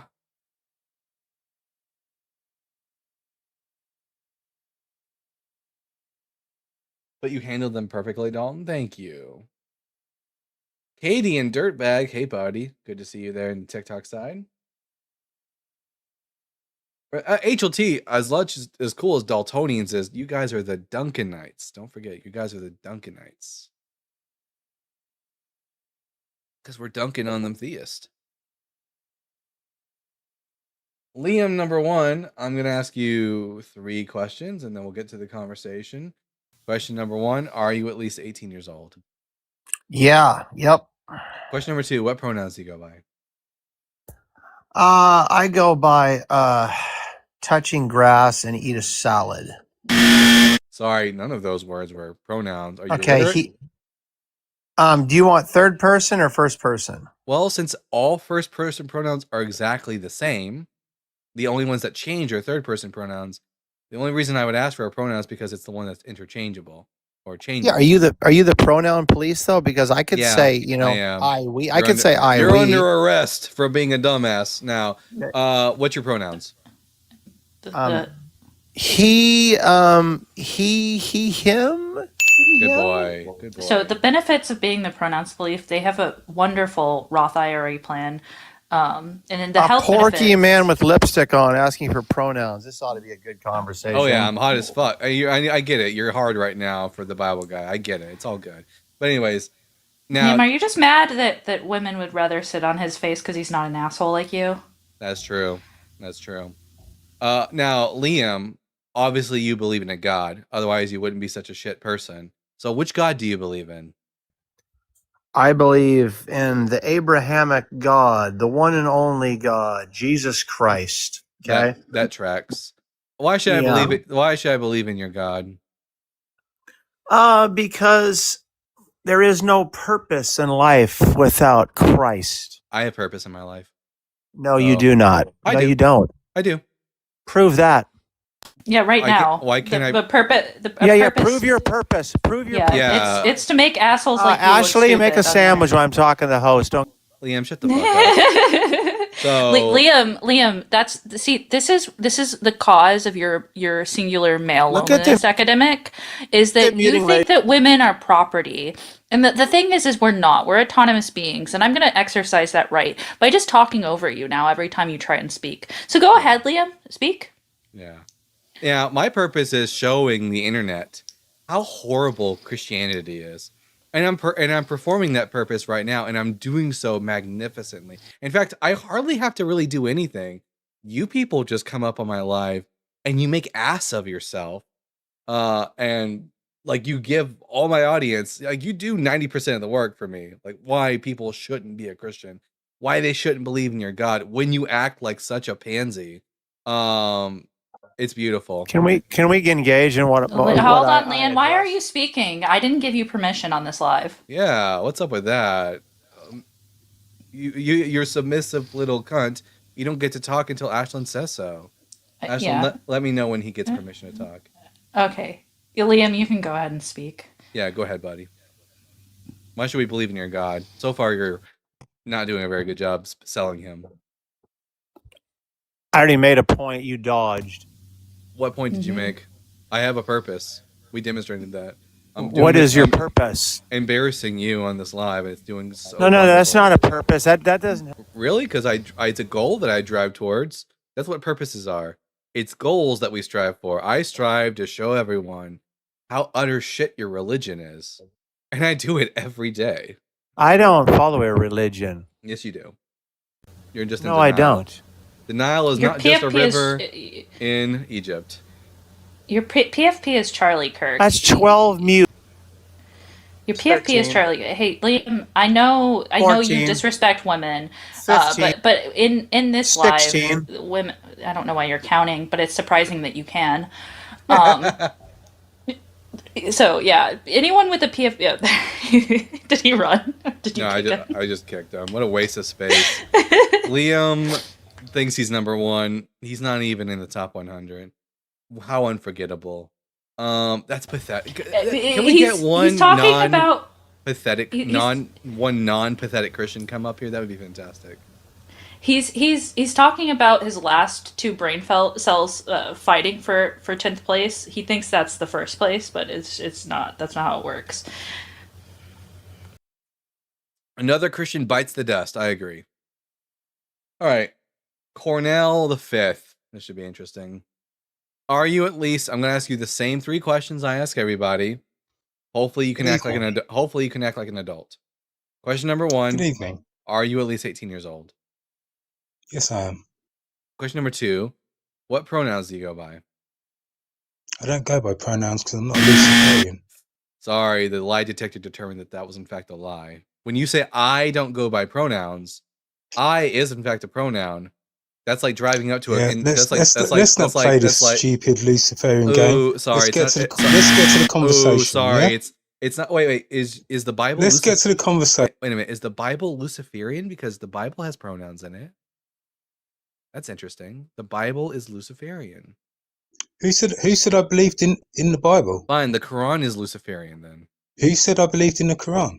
You just what? You're wait. You believe Luciferianism? Lucifer is a character from Christian mythology. You're not a Christian. Yeah, and let's have a look at that. Actually, no, I'm not going to let you get us past this. I was about to say. Yeah. What pronouns do you go by? We don't move forward until you answer the question. I will give you 3 chances and Fuck only off. 3 more chances to answer the question. He's big and then mad. you- Fuck off. So chance Cornell number- has big here, feelings. I'm going to give him 3 chances to man up. And he ran away. That wasn't me. He ran away.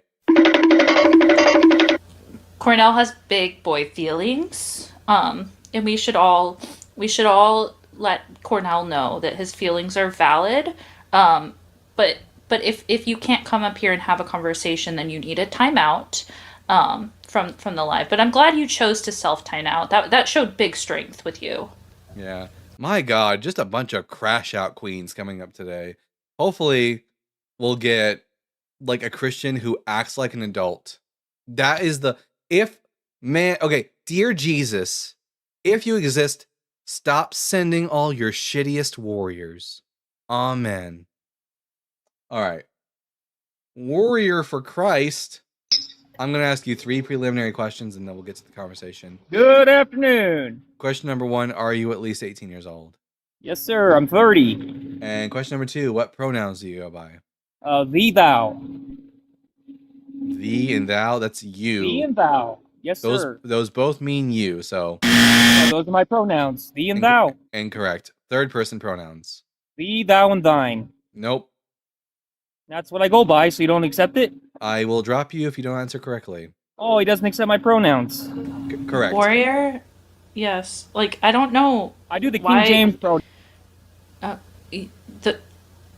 I don't understand this. They really want us to be atheists. That's why that's what my conclusion I like is. the lipstick. It's like they really, really don't want us to believe in Jesus, or else they wouldn't act like this.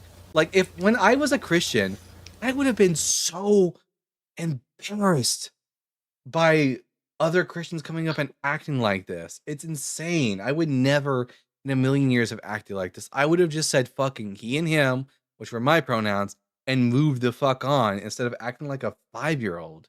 So I'll give like this like chump for Christ one more attempt to actually give us real pronouns that he actually uses, or I will just move on because I'm not going to waste my time. So, warrior for Christ, what pronouns do you go by? Okay, I'll give you them. My pronouns are cherry red lipstick. All right. Thank you for making us more into atheists. It's so pathetic. It's so fucking pathetic.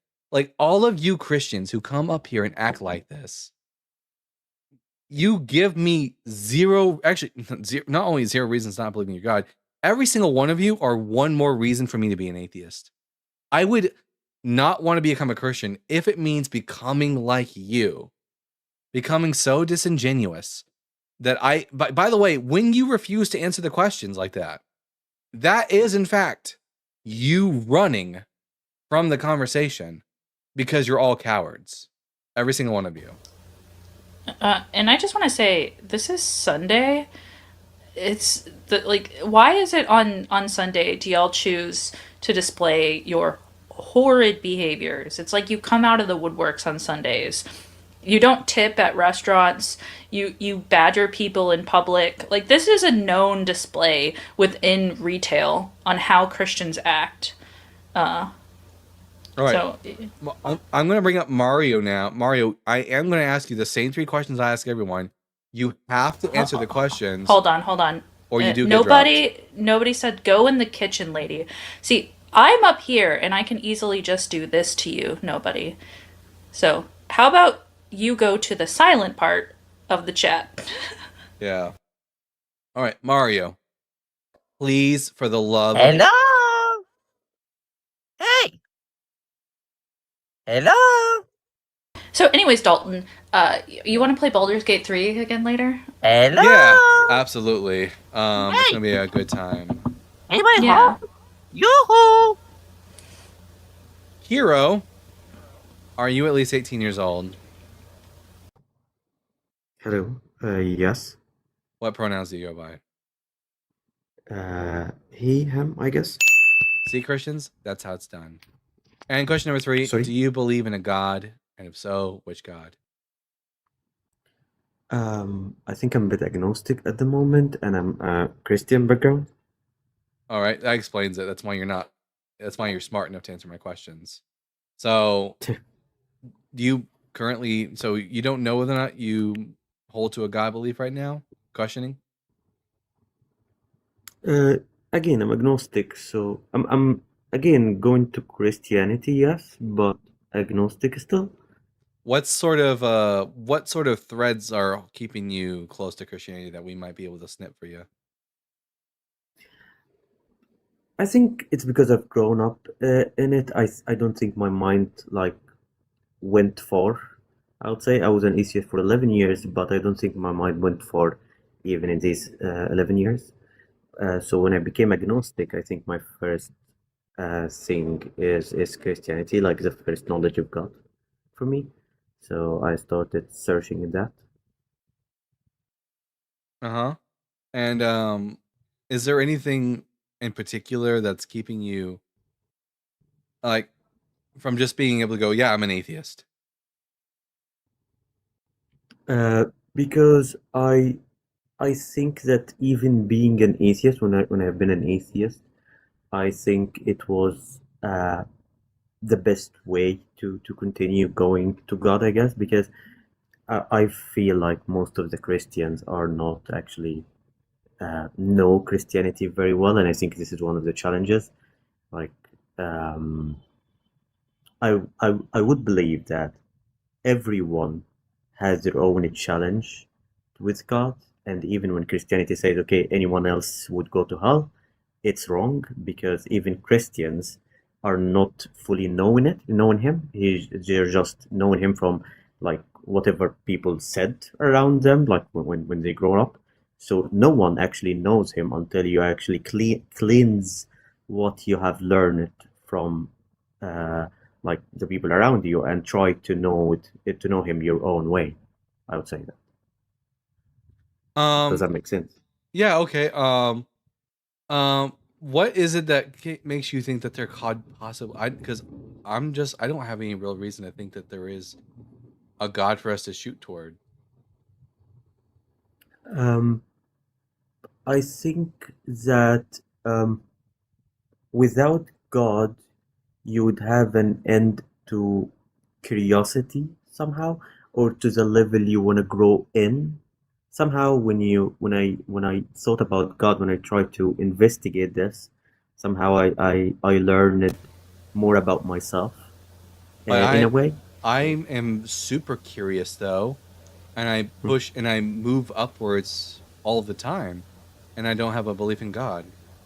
Yeah, and when we look at the field of like science, I would consider science an extremely curious endeavor. In fact, like their goal is to try and prove themselves wrong. That's like an epitome of curiosity, and much of that field is atheist as well. Philosophy, a majority of contemporary philosophers are atheist.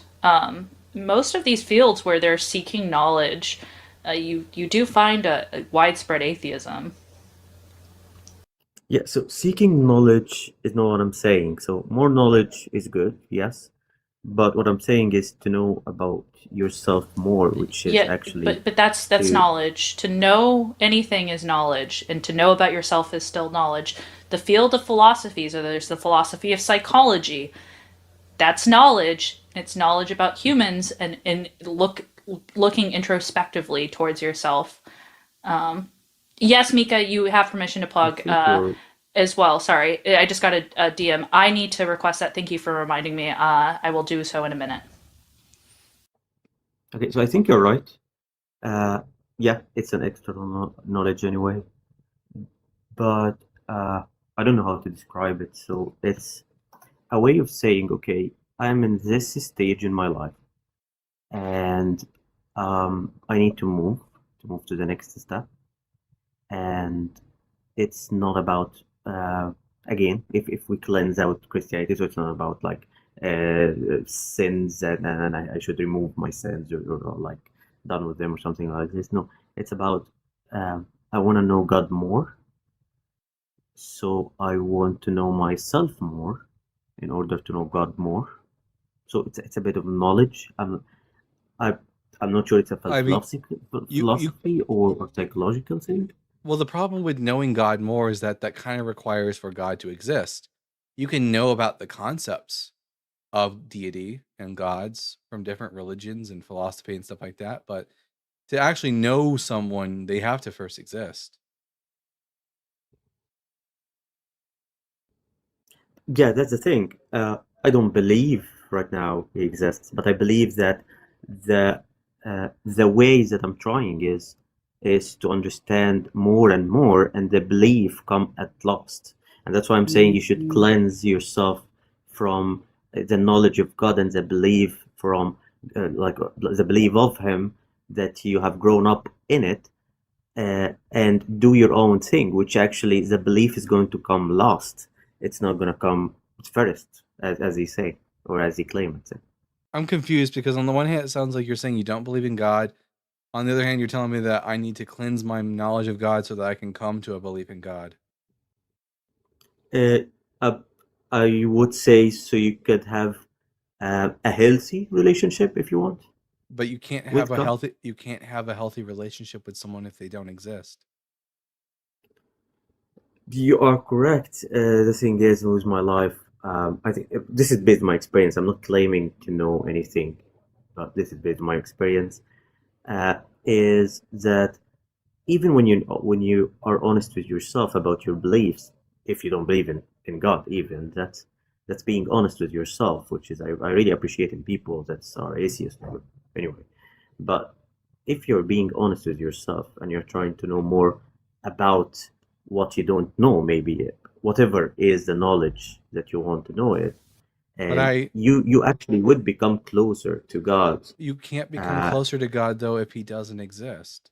I know lots about gods, including I know lots about deism's God, the God of classical theism, the God of the Israelites, of Islam. I'm very familiar with the concepts of God, but you cannot become closer with someone if they do not exist. So I would have to first have a reason to think that God exists before I can have a relationship with them or get close to them. But when I say the belief come last, wouldn't that make sense that you actually wouldn't believe in God in the journey right now? Well, no, I mean, I'm sure belief in God could come later but you can't have a relationship with someone if you don't think they exist. I can't have a relationship with Spider-Man, right? I don't think the example is good for God. Like the Spider-Man is not what I'm saying exactly. It's actually But they're when you both say about God. as far as I can tell, they're both fictional characters. Yeah, but what I'm saying is God might not be fictional, might not. But why So- should we think might not be fictional? Well, I think, Kira, correct me if I'm wrong. You're saying the only way to know he's existing, that God exists, is to one, erase the beliefs that you had about him, and then seek him out only after you believe in him, because that's one, begging the question, and two, for someone like No. us, impossible. Okay, so I'm just wrong. That's not what I'm saying. What I'm saying is you try to be honest with yourself. You try to get knowledge anyway about yourself. I'm trying And this. somehow you are coming closer to God, which you don't believe in right now, but Wait, and you don't have to. I'm not coming closer to God. That would imply that God exists. I would need a reason to think that God exists before I can believe that I'm coming closer to him. Otherwise, this is just a claim that's unsubstantiated. Yeah, again, it's you're right. Actually, it's a claim based on my experience. That's my experience with that topic. Do you have any evidence that the God that you think we're working towards is actually real? No, I think if there is an evidence, I wouldn't say it a belief. It would be a fact, which is Well, you can not have a beliefs. belief. You can have beliefs. I have beliefs about things that have evidence. Can you say like I believe I'm talking to you right now? Yes, I do believe that because of the evidence. Yeah, but it doesn't make sense in a way you have faith. No, well, faith and belief are two different things. Faith is like is a kind of belief. Not all belief is faith, though. Uh, would you say believing in God is having faith in Him? Not if you have evidence of Him. You can. If we had evidence for God, then we could still believe in God because we'd have evidence for it. There's different. Faith is simply a state or habit of mind in which trust or confidence is placed in someone or something. You don't need faith necessarily to. I believe in Ashland. I believe that she exists, and the reason I believe she exists is because I have evidence that she exists. My question, Curio, is do you do this with anything else besides God? Because when I think about my belief systems and how I form my beliefs, I need justification for why I believe something. For example, Curio, if someone's like, Curio's a liar, I would require evidence in that. Maybe that would be just, I have a good friend who is in the past demonstrated to be correct in a lot of matters, and they're like, well, I don't have the screenshots for that. Like, maybe that's what you're kind of putting in, like, the faith aspect, but there has to be some sort of justification for us to believe in something. Maybe you don't need that, but we do require this. So, justification, yes, but I would still say that evidence. No, if I have evidence that World War happened, I can't say like I have faith that World War. Well, yeah, faith. Faith is Well, useless. yeah. You used the word belief before. Now you're using Yeah, faith. so- Faith is belief without evidence. Specifically, faith is useless if you're the kind of person who wants to believe as many true things as possible. Yeah, so the language is not helping me right now because my English is not my first language. So believe in You're faith. fine. Yeah, you're good. Yeah. So believe for me is just to. I can say for me I believe that World War happened because it did happen. That's a fact. I can say I believe in it. I can say I believe in something that already happened by evidence. That's what I'm saying. But Islam has faith. The Hindus have faith. Why don't you? Do you believe in those gods? No. Why not? They have faith. That's not about it. That's not what I'm saying. What I'm saying is, you have to. You can't bring evidence that God exists, like evidence enough that God really exists of any of these. Then it's faith. Yeah, well, then it's faith, and then my point still stands. Because I didn't say about evidence. I'm very specifically talking about other people who don't have evidence either, but also have faith. Why don't you believe in those gods? Yeah, I'm like, if you can't provide me reasons to think that your God okay. exists, then I'm not going to believe He Yeah, exists. I and think I'm I got not. your point. So, yeah, so I think what I'm saying is, when you ask like the question you're asking, like, why should I believe in your God? My answer would be, you shouldn't. You should be honest with yourself. You shouldn't be doing that. The faith is coming along, so I don't have to believe in any gods anyway. What I'm doing is I'm being honest with my life. At least I'm being honest with what I know, and then somehow the belief is going. And this is my claim again. This is not. I something can that have respect that, but the problem is that, and I'm not trying to sound rude, but to me that sounds irrational. Because for every other thing in a person's life, we require a justification. We need a reason that's, at least for us, is demonstrable. Like, if we went around and acted this way and we just had faith, then the Salem witch trials would happen again. And I don't know how familiar you are with those, but basically we put women on trial for being witches and then burn them at the stake. Mm-hmm. Like, this is not a type of thought that I would like to promote. And I think that it can be harmful in many different ways, because if we just go around saying, in fact, this is how we have Christian nationalists, this is how you have Islamic extremists, this is how you have caste systems in India. This type of behavior takes place all around the world because people just believe something without evidence and then harm other people on the basis of it. It doesn't get us to truth.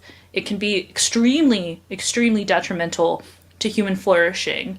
So I just don't find it to be compelling, nor a good system. Okay, but here's the thing. I would say it's the Here's other way thing. around. It doesn't seem like you're able to give us any reasons to believe that your God exists. So I think we are going to move on Yes. to someone else who is going to be able to provide that Oh, evidence for us. Okay. Sure. Yeah. Have a good day. Thank you. Kira, you Thank were you. very pleasant and respectful, and we appreciate that. So thank you. Yeah, it's a shame that Christians can't be that pleasant. Real quick before we move on to the next guest, I got a super chat right here. At Gretchen Z with the $5. Hey D, talk to Arwen. Ignore the DM I sent. All is well. Hope you guys are too. Love you both. Keep kicking life in the asses. We absolutely, Aw, I love Gretchen. Thank you, Gretchen. yeah, we absolutely will. All right, let's see. Music 01 Lover 4. I'm gonna ask you 3 preliminary questions, Hello. and then we'll get to the conversation at hand. Question number 1: Okay. Are you at least 18 years old? Yeah. Question number 2: what pronouns do you go by? She, her. Question number 3: do you believe in a God, and if so, which God? I believe in Jesus. All right. Why should I believe in your God? You know, my perspective on it as a Christian, a lot of Christians like don't really know maturity. You know what I mean? Oh, So I I know. believe you should believe in whatever you believe in. I believe to live your life to no, like I'm getting into something. So to live your life to its fullest, like you shouldn't have to. Okay, hear me out. Sorry, I have ADHD. Hang on. You're good. Listening. A lot of Christians that look at it, they like in the Catholic Church. I feel like, especially, see, I don't really read the Bible much. I don't go to church that much. I just have that, like, I don't even know, but sitting A vibe. yeah, in Catholic churches, Music. I feel like We don't go on vibes based beliefs here. If that were true, then a lot of harm would come to a lot of different people. I just explained that to the last guest on if without justification and a proper justification, meaning evidential, you wind up harming a lot of people. So vibes based attributes is not a good reason for us to believe in your God. Yeah. I am gonna go because I was set on debating and I'm not that good at it now that I realize it. You're good. But Hey. I hope you guys have a good day. You as well. You're very pleasant, and we appreciate that, music. Okay, thank you. Bye. Bye. We had someone named Roman who wanted to come up and talk. Roman, now's the opportunity. Here we go. Roman, I'm going to ask you 3 preliminary questions, and then we'll get to the conversation. Question number 1: are you at least 18 years old? No, but I have a good point. No. I don't talk to kids. I'm not a Christian man. I don't talk to children on the internet. I often let my my kid cousin play with my Oculus Quest, and yesterday he said, "Can I download Roblox on your Oculus?" No. I said, "No, you cannot." One, the last thing I need is for someone to find out that I got Roblox on my Oculus. That's a bad look. 2, lots of pedophiles on that app. No, you can't. It's like known. It's known for that. Like Yeah. legitimately known for that. All right, Warrior for Christ. I don't know why you're requesting up. I'm not bringing you up. Elliot, I'm going to ask you 3 questions, and then we'll get to the conversation. Question number 1: are you at least 18 years old? Yes. Question number 2: what pronouns do you go by? I guess he/him. You guess? I mean, that's what you want to hear, right? Elliot, please forgive us. We've had a long day. Can we just be genuous in this conversation? Please. But why do I have to give out pronouns? Like, why is this Because I important asked- to the conversation? Because it's a test. So, Elliot, do you want to be a good representation of your faith? Yeah, but I mean, in my faith, we don't really go by he/him. Your You God do. does. You do go Your by he and him in your religion. your God goes by pronouns. Like, for example, your God, is your God a biological male? Oh yeah, for sure. Your God is a biological male. Which God do you Yeah, worship? Jesus Christ, the human form of God But Himself. of God himself. Does God himself, you said God himself. Jesus is the human form of God himself. Is God the Father a biological male? I presume so. Yes. He has a penis? He has a big dick. He's got, Why do we have to get so? Why do we have to get so derogatory? Because I don't think you're thinking. I don't think you've actually thought about this very thoroughly. No, I thought about it. No, you haven't. God, does your God have? Does your God? Maybe Elliot has thought about God's dick. Is your God the Father? Does he have a human body? You guys are very strange people. Not as Jesus. Not as Jesus. God the Father. Does he have a human body with male chromosomes, a penis, balls? He's male. Is that what you genuinely believe about your God? I'm pretty sure in his God form, I don't think he's a male. I don't think he's not human at all. So Right. He doesn't have a physical body, right? yeah. So your God isn't biologically a male, but you refer to your God as a he and a him. Yeah. The Father. So you recognize that we do use that in Christianity you do use pronouns, even for people that are not male. So you do use pronouns in your religion. I guess you could say that, but Yes, you could say that because it's true. So now that we've gotten that out of the way, you worship the Christian God? Yeah. Why should I believe in your God? Well, I mean, that's an interesting question, right? Why should you believe in my God? Well, it's like asking a person who's never seen a cow, right? It's like asking them to draw a cow. Well, it's like describing them what the cow looks like, and then asking them to draw a picture. That's why I don't think you can. I could just show them a cow, though. I have cows in my backyard. I could just show them a cow. Can you do that with God? No, but I'm saying like, what if you were the only person that saw that cow, right? And then you're asking another person. Then I would bring people to my house and show them the cow. If I was really determined for them to believe that the cow existed, I would show it to them.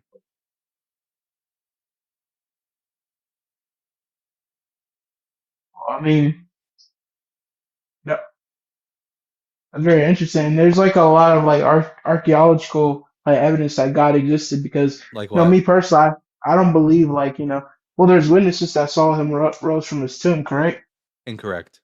Not one witness. We have not one single first-hand eyewitness account of Jesus resurrecting from the dead. And that's not archaeology. That's a historical claim, and it's different. Yeah, the reason why I believe in Christ for me, is that Hold on, Elliot. I really want to. It's called the empty tomb, right? Yeah, because he rose. But your gospel doesn't even make the claim that they saw him rise from the dead. It's not in your text. No. Witnesses that claim they saw him. No, that's not in the text. You just made that up. Yeah, no one actually watched Jesus resurrect from the dead. In the nobody Gospels, watched him. they see him alive afterwards. Now, but we have not one of these things is a first-hand eyewitness account. The Gospels were written by anonymous persons who were writing about other people. They're not eyewitnesses to the resurrection. Paul, also not an eyewitness to the resurrection. Well, I mean,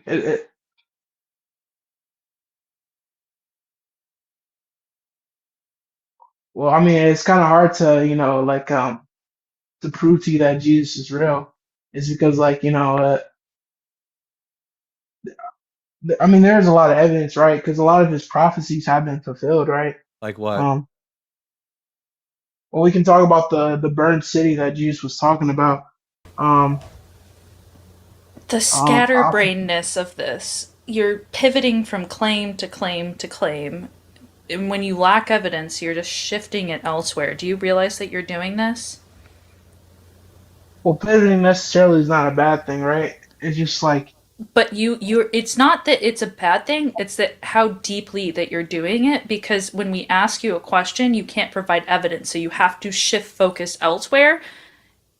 Like, after we ask you questions about messianic prophecy, are you going to shift to another subject? Can we land on one and demonstrate whether it's true or not before moving on to the next? I prefer linear conversations. I think they're much more able to track and they're much more demonstrable. well, I mean, I agree, but I just don't see pivoting as a bad thing. You want me to prove my point of why you should believe in God. I would have to pivot to other topics. Pick a topic that you think you actually have evidence for, and we're going to stay and talk about that topic at length.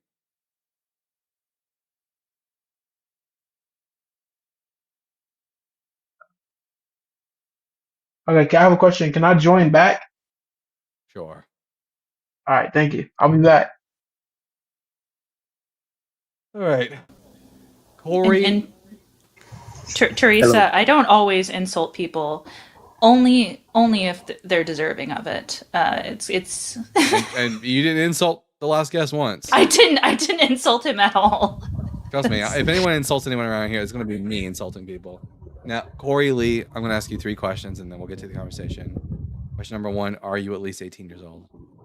I'm 36, brother. All right. Question number 2: what pronouns do you go by?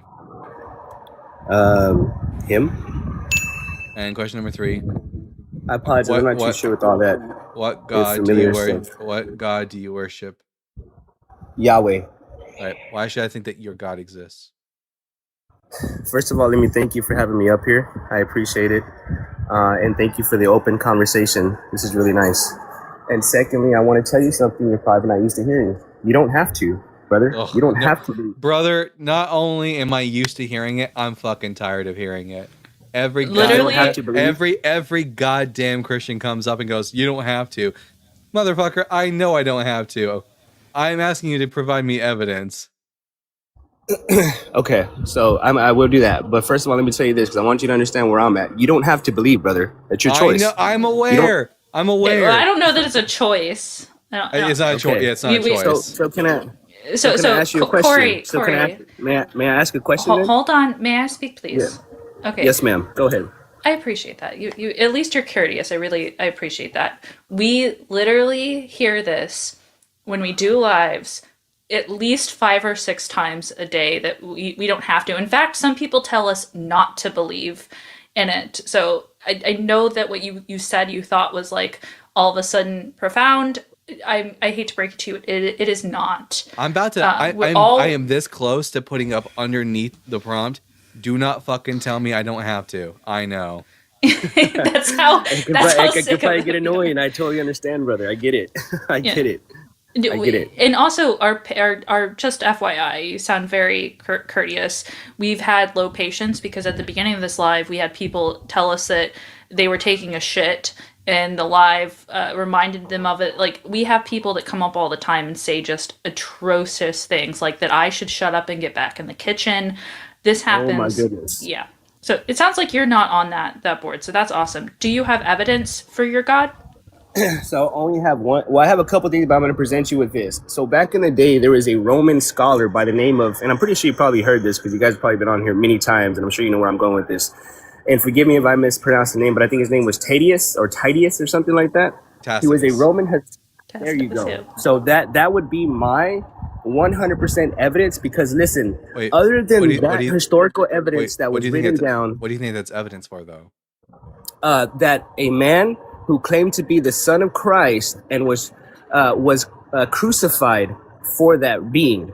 That's would be the evidence there. Wait. That a man claiming to go ahead. Sorry about that. Son of Christ. Or I'm sorry, the Son of God. Here, Yes, let yes. me read to you Tacitus's quote, and we'll see whether or not Tacitus's quote is at all evidence for the existence of God specifically. Yes. Tacitus said, consequently, to get rid of the report, Nero fastened the guilt and inflicted the most exquisite tortures on a class hated for their abominations, called Christians, by the populace. Christus, from whom the name had its origin, suffered the extreme penalty during the reign of Tiberius at the hands of one of our procurators, Pontius Pilate, and a most mischievous superstition, thus checked for the moment, again broke out not only in Judea, the first source of the evil, but even in Rome. The only thing that this provides evidence for is that a guy named Jesus was crucified. It doesn't provide evidence that That is God- evidence, brother. With all due respect, sorry. Go ahead. I that's apologize. Go ahead. That's evidence for a couple of things. Evidence that one, Jesus of Nazareth existed, and evidence Amen. two, that he was crucified. But it's not evidence that Yahweh is real or existed. Like lots of people got crucified, not just Jesus. And I'll give you that. There is no evidence to it. But we got to remember they called him Christos. And Christos, as we know, means Christian-like, right? We know that he died for the purpose of saying, hey, I am the... It just means anointed one. Correct. Exactly. Christos, So, There were plenty of people anointed in the Bible. sorry, guys. I don't mean to... Go ahead. Christianos means Christian. Christos means anointed. All it means is that people thought he was the Messiah. Exactly. But it So- doesn't prove that he is the Messiah or that God exists. Correct. And so that's why it leaves you a choice, right? Because God says once you hear the truth, it's yours to either accept or deny. So at the end of the day... Sorry, go ahead. I don't think you understand what's happening here. This isn't evidence of anything. This is a claim that's being made that Jesus was thought to be the Messiah. But like, I can't think he's the Messiah because he didn't fulfill any messianic prophecy. And Well, also, let me ask you a question. hold Sorry, on, ma'am. Cor- I didn't mean to... Go ahead. Yeah. So also, this would give a good reason for the Romans to have crucified him, because you had a man in during this time period, the first century, claiming to be king, essentially. So it just kind of tells us why he possibly was crucified. It doesn't really give us a reason to think that God exists, right? Like, is there a possible world, Corey Lee, where a regular man claims to be the Messiah, which is a king, and thus because it's treasonous, is crucified by the Romans without God existing? Is it not possible for all of these things to be true without a God existing? And I'm going to answer your question, brother, but I just want to touch on this really quick, okay? I promise you I'll answer that. I will not run from it. I will not pivot. I promise. Just let me say this really quick, okay? So when somebody writes something down that is a historical text, we call that a documented evidence. Is this correct? Incorrect. Well, Okay, hold so on. what do you call know what do when you call Tacitus- history? So what is history? So what is history called? Is it talking about the past that are real, or is it just like made up assumptions that this could have possibly happened? Have you ever heard of who Herodotus is? I have no idea. I have no idea who that is. He's the father of history. He wrote one of our first ever histories. Some of the shit he said, false. Okay, but at the end of the day, Yeah, you gotta well, listen. hold on, real quick, Brother, So can I I'm say not gonna- something I'm- really? I'm- Can I say something really quick? Well, let I've me- been pretty let me- patient with everybody. Corey, I would like to get a Corey, couple minutes. I do want to hear what Cyber has to say because of his particular position on this. But okay, all right. But I Yeah, came up so here I'm to a talk, and mythicist. I haven't had a chance. Yeah, All right, yeah. go So ahead. I'm a mythicist, but I'm not going to go down the mythicist route. But also, Tacitus is writing in 110. So that's when Tacitus is writing. And when you read that passage, an important part that gets overlooked is, so Nero is blaming the Christians for something that he did. Yes, he set the fire. He set a fire to Rome. He burned down Rome, and he blamed the Christians for it. Yeah, Corey, relax. So let me finish.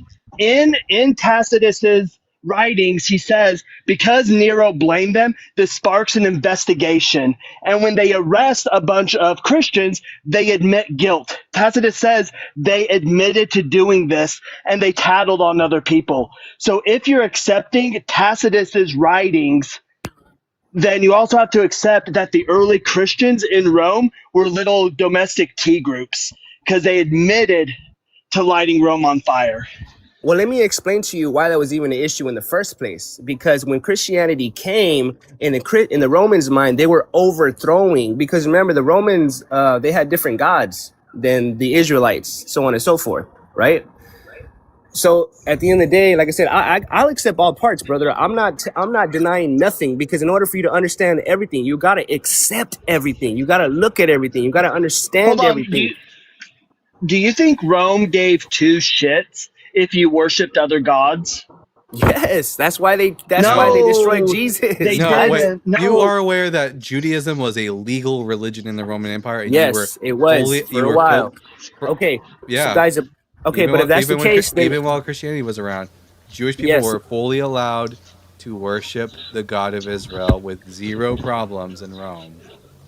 And yeah, I all just you want to had say, to do. Oh, go okay, ahead, look, Ashlyn. at the end of the day, guys, y'all asked me for evidence. I gave you the evidence. Well, I don't want to get into a big old debate because ultimately, Corey, yes, go the ahead. problem is the passage you provided for us doesn't give us evidence of God's existence. That's historical text, brother. I don't know how much more evidence you want. Corey, it didn't even mention God. It only But mentioned Christos. That's That's as Jesus. we all know. Jesus if anybody is read the Bible, Jesus was it's a man. Jesus That Christ. proves that at best that Jesus existed as a man. It doesn't prove that he was a god or that your God exists. Do you not understand that? But I do. Here's the thing. Hey, Okay, Corey, if it's written historical documents, that is Well, evidence. if I mean, I don't that is understand the how case, that's not then any clear. if that is the case, then Bigfoot is real, because there are plenty of people that go Bigfoot hunting and write about it. That's not what this lends to, and I don't think you understand this. Plenty of times in ancient history, do we have people who talk about people that actually existed, but there's tall tales about them. This is a common thing, especially within the Greeks and the Romans, to write about individuals, and then some people have different exaggerated belief systems to say. Okay, look. For example, What we'll do, I want to give you. I would say, hey, you know what? Wait, we'll stop, leave it at Corey. that, and I'll bring up another evidence that I'm gonna have to mute you because you don't know how to stop over talking. Let me give you an example for why this is not evidence of your God's existence. All right. Imagine that a historian is writing about the Mormons who existed in his time. And then he writes about, and there was this one guy named Joseph Smith who died in a gunfight. And the people who follow him, the Mormons, are still around today. Does writing about Joseph Smith prove that the angel Moroni actually exists and gave Joseph Smith the Book of Mormon? Yes or no? I get what you're saying, and for argument's sake, I'm going to agree with you. But as long as you allow me to have my other evidence readily and available, is that okay? Sure. Now that we've realized that Tacitus is not evidence for God's existence, I say it is. You say not. it don't. But for No, argument's sake, we're we'll not- leave it at that. No, we're not moving on until you understand The why it's best- not. Look, The best for argument's sake, I'm going to understand on your behalf. Not The for argument's best- sake. We're not moving on until you understand Yeah. why it's not. Brother, The best you basically want me to Tacitus agree with gets you just so hold we on. can give you more evidence. I got another Corey, evidence. Corey, no. Corey, the best Tacitus gets you is that there was a group of people that That's crazy because it's all in your faces and y'all Didn't like denying it. them. That's what's blowing my. well, quit interrupting. Please holy don't, shit. please don't do So this, the Corey. best- Please. Yeah. So the best Tacitus gets you is that there's a group of people who were called Christians who believed in a man. Evidence that And God they- that Jesus. No. It's the best you get is that there's a group of people that believe in this Christos person, and they accepted the guilt. They pled guilty to being domestic tea groups.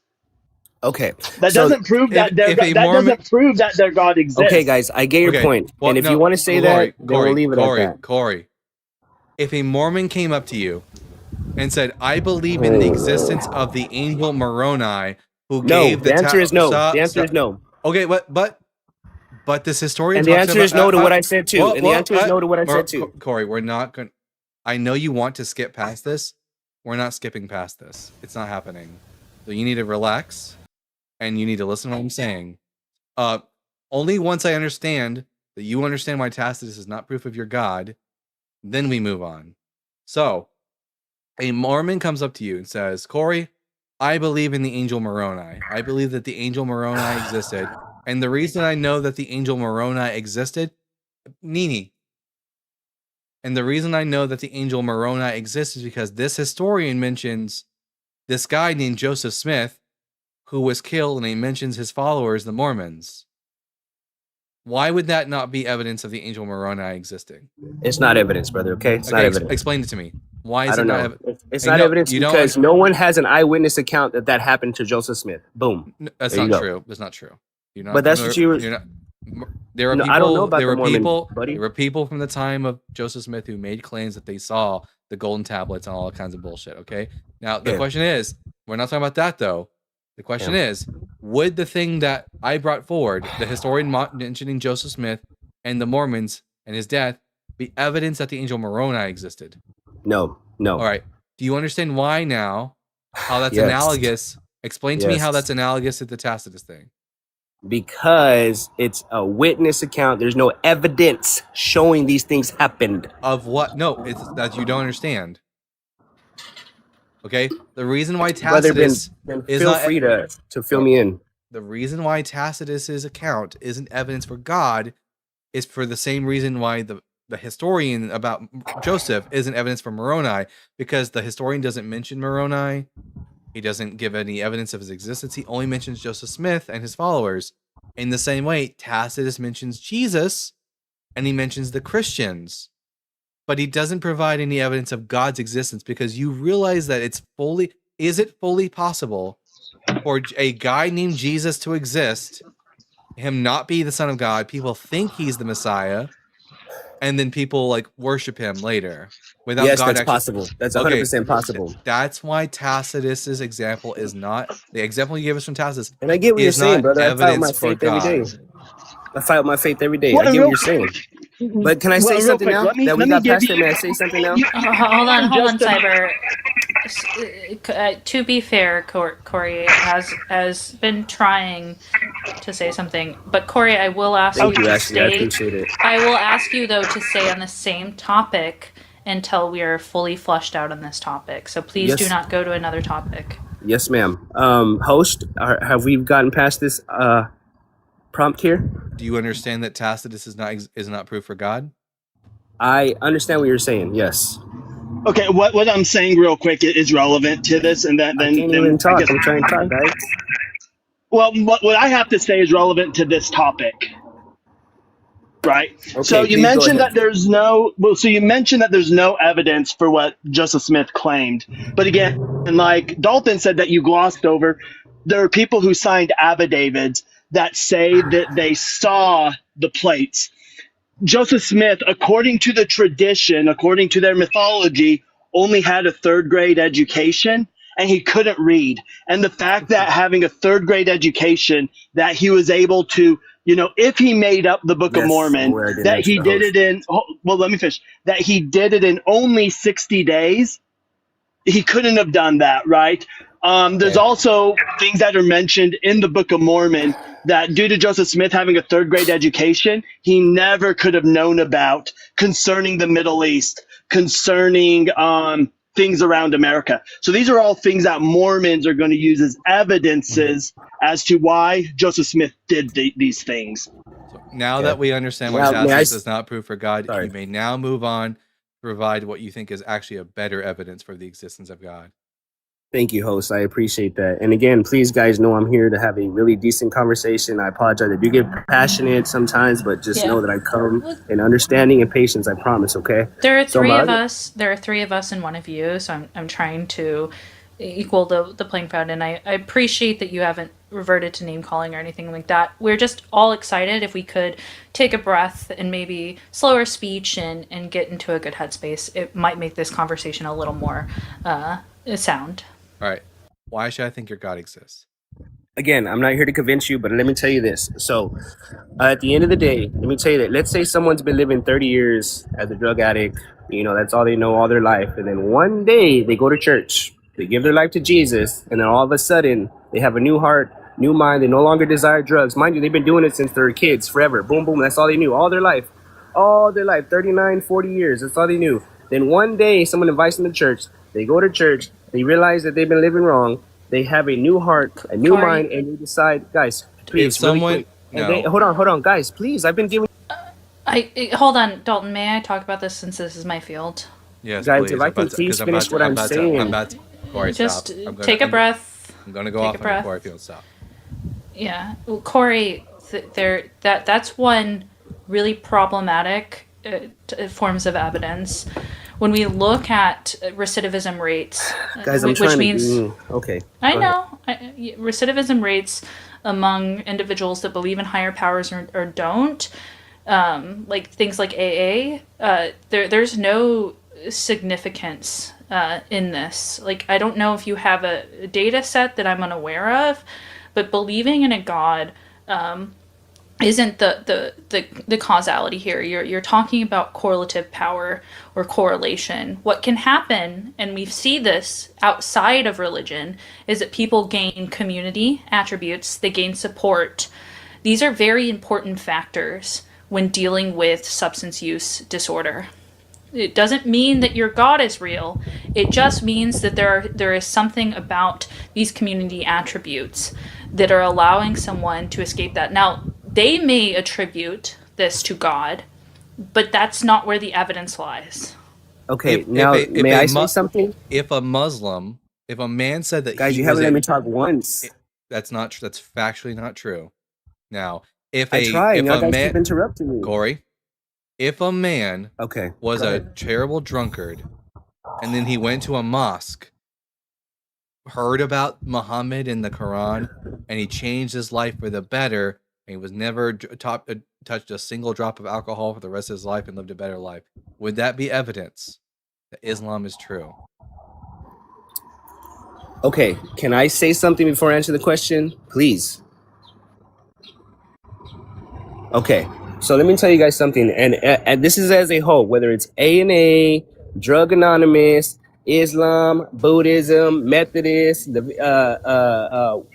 whatever other religion there is, right? Tell me yes or no. Do they all have one thing in common, that there is a higher power that helps them? Can I get a yes or a no? Okay. Is there a higher power? Yes or no? Yes or no? Can I get a yes or a no? Yes. Okay, But okay, hold hold on. No. Corey, AA if you doesn't do not publish cut- recidivism Corey, rates. if you do not cut this shit out, Like- I am gonna drop you. They don't. Well, so they publish them, but they don't have evidence for their claims. Their methodology is flawed. They make a claim as recidivism rates, but they don't like publish them as far as like academia is concerned. To be very clear, when you were talking about this, people make claims all the time on higher powers. You don't actually have the basis to hold up to academic scrutiny on these claims. I can promise you that. When we look at this, we find that the competing groups in these studies who have community, like I told you before, also see similar significance in this. When we put people in therapeutic remedies with group therapy, we put them in with a counselor and a specialty. None of this requires God, and we see the same results. It lends you no credence to your claim. Okay, It just if I shows can- that there oh, are sorry. certain factors. Sorry, that was a pause. So yeah, that just shows us that there are certain factors that help people with substance use disorder. It does not lend credence to the God claim. It just it would be like me saying, I got better from I got better from cancer because I started eating fruits and vegetables. Yeah, well, when I actually compare it, some people just get better through other means, right? Some cancers go into remission on their own. We can't have a causality claim from this. These are just correlative claims. You say that at best they're kind of I don't how do I As explain a this to you? whole, they're together, and that's, I think, we're missing that whole point. As a whole, they come into something in common, which means a higher being, No. a higher That would mean that shark attacks and ice cream sales ice cream sales cause shark attacks, and that cannot be true. That indoor plumbing also lends to heart disease, based on what you're saying. But we both know that that's not true. It's because they're correlative, and there's something deeper in this claim, which is community support, which is therapeutic, like other means of therapeutic support. When you're able to look at a problem, admit to it, and have other like bases to having, a lot of the times you have trauma involved in this, right? And when people can express that trauma and deal with it, they're less likely to use it as a coping skill. They also learn other coping skills from other individuals. In fact, when we see sexual assault survivors, sometimes group therapy is more effective than individual therapy in this means. But I wouldn't dare say that church caused it, but there are some people that go to church and find the same means as they have in group therapy. But it doesn't mean that God is real. It just means that you're providing some sort of nature that also therapy does provide as well. It's not that God is real. It's that there are these other attributes that humans are providing for each other in this. And before you go on, hold on, brother. Can I say something really? Please, brother, give me a second, please. Sure, go ahead. Let me just say thank you very much for your time. I've explained my piece. You guys have been really nice, and I will go ahead and dismiss myself. I'm sorry we couldn't get to a conclusion to help you guys Did you miss understand God is real. where Ashlyn mentioned that when we take a look at these cases and we compare them to atheists and secular individuals who have community, we see the same outcome. Like, he wasn't even listening to listen. He was just listening, wanting to respond. Yeah, it was annoying. I had to do a lot of breathing just now. All right. From Server chats at Shadowslay666 with the $10. Hey, Bible guy, looking gorgeous today. Also, you don't have to believe in God. You get to believe there is no God. Hope this made you laugh. One more thing, you lost the game.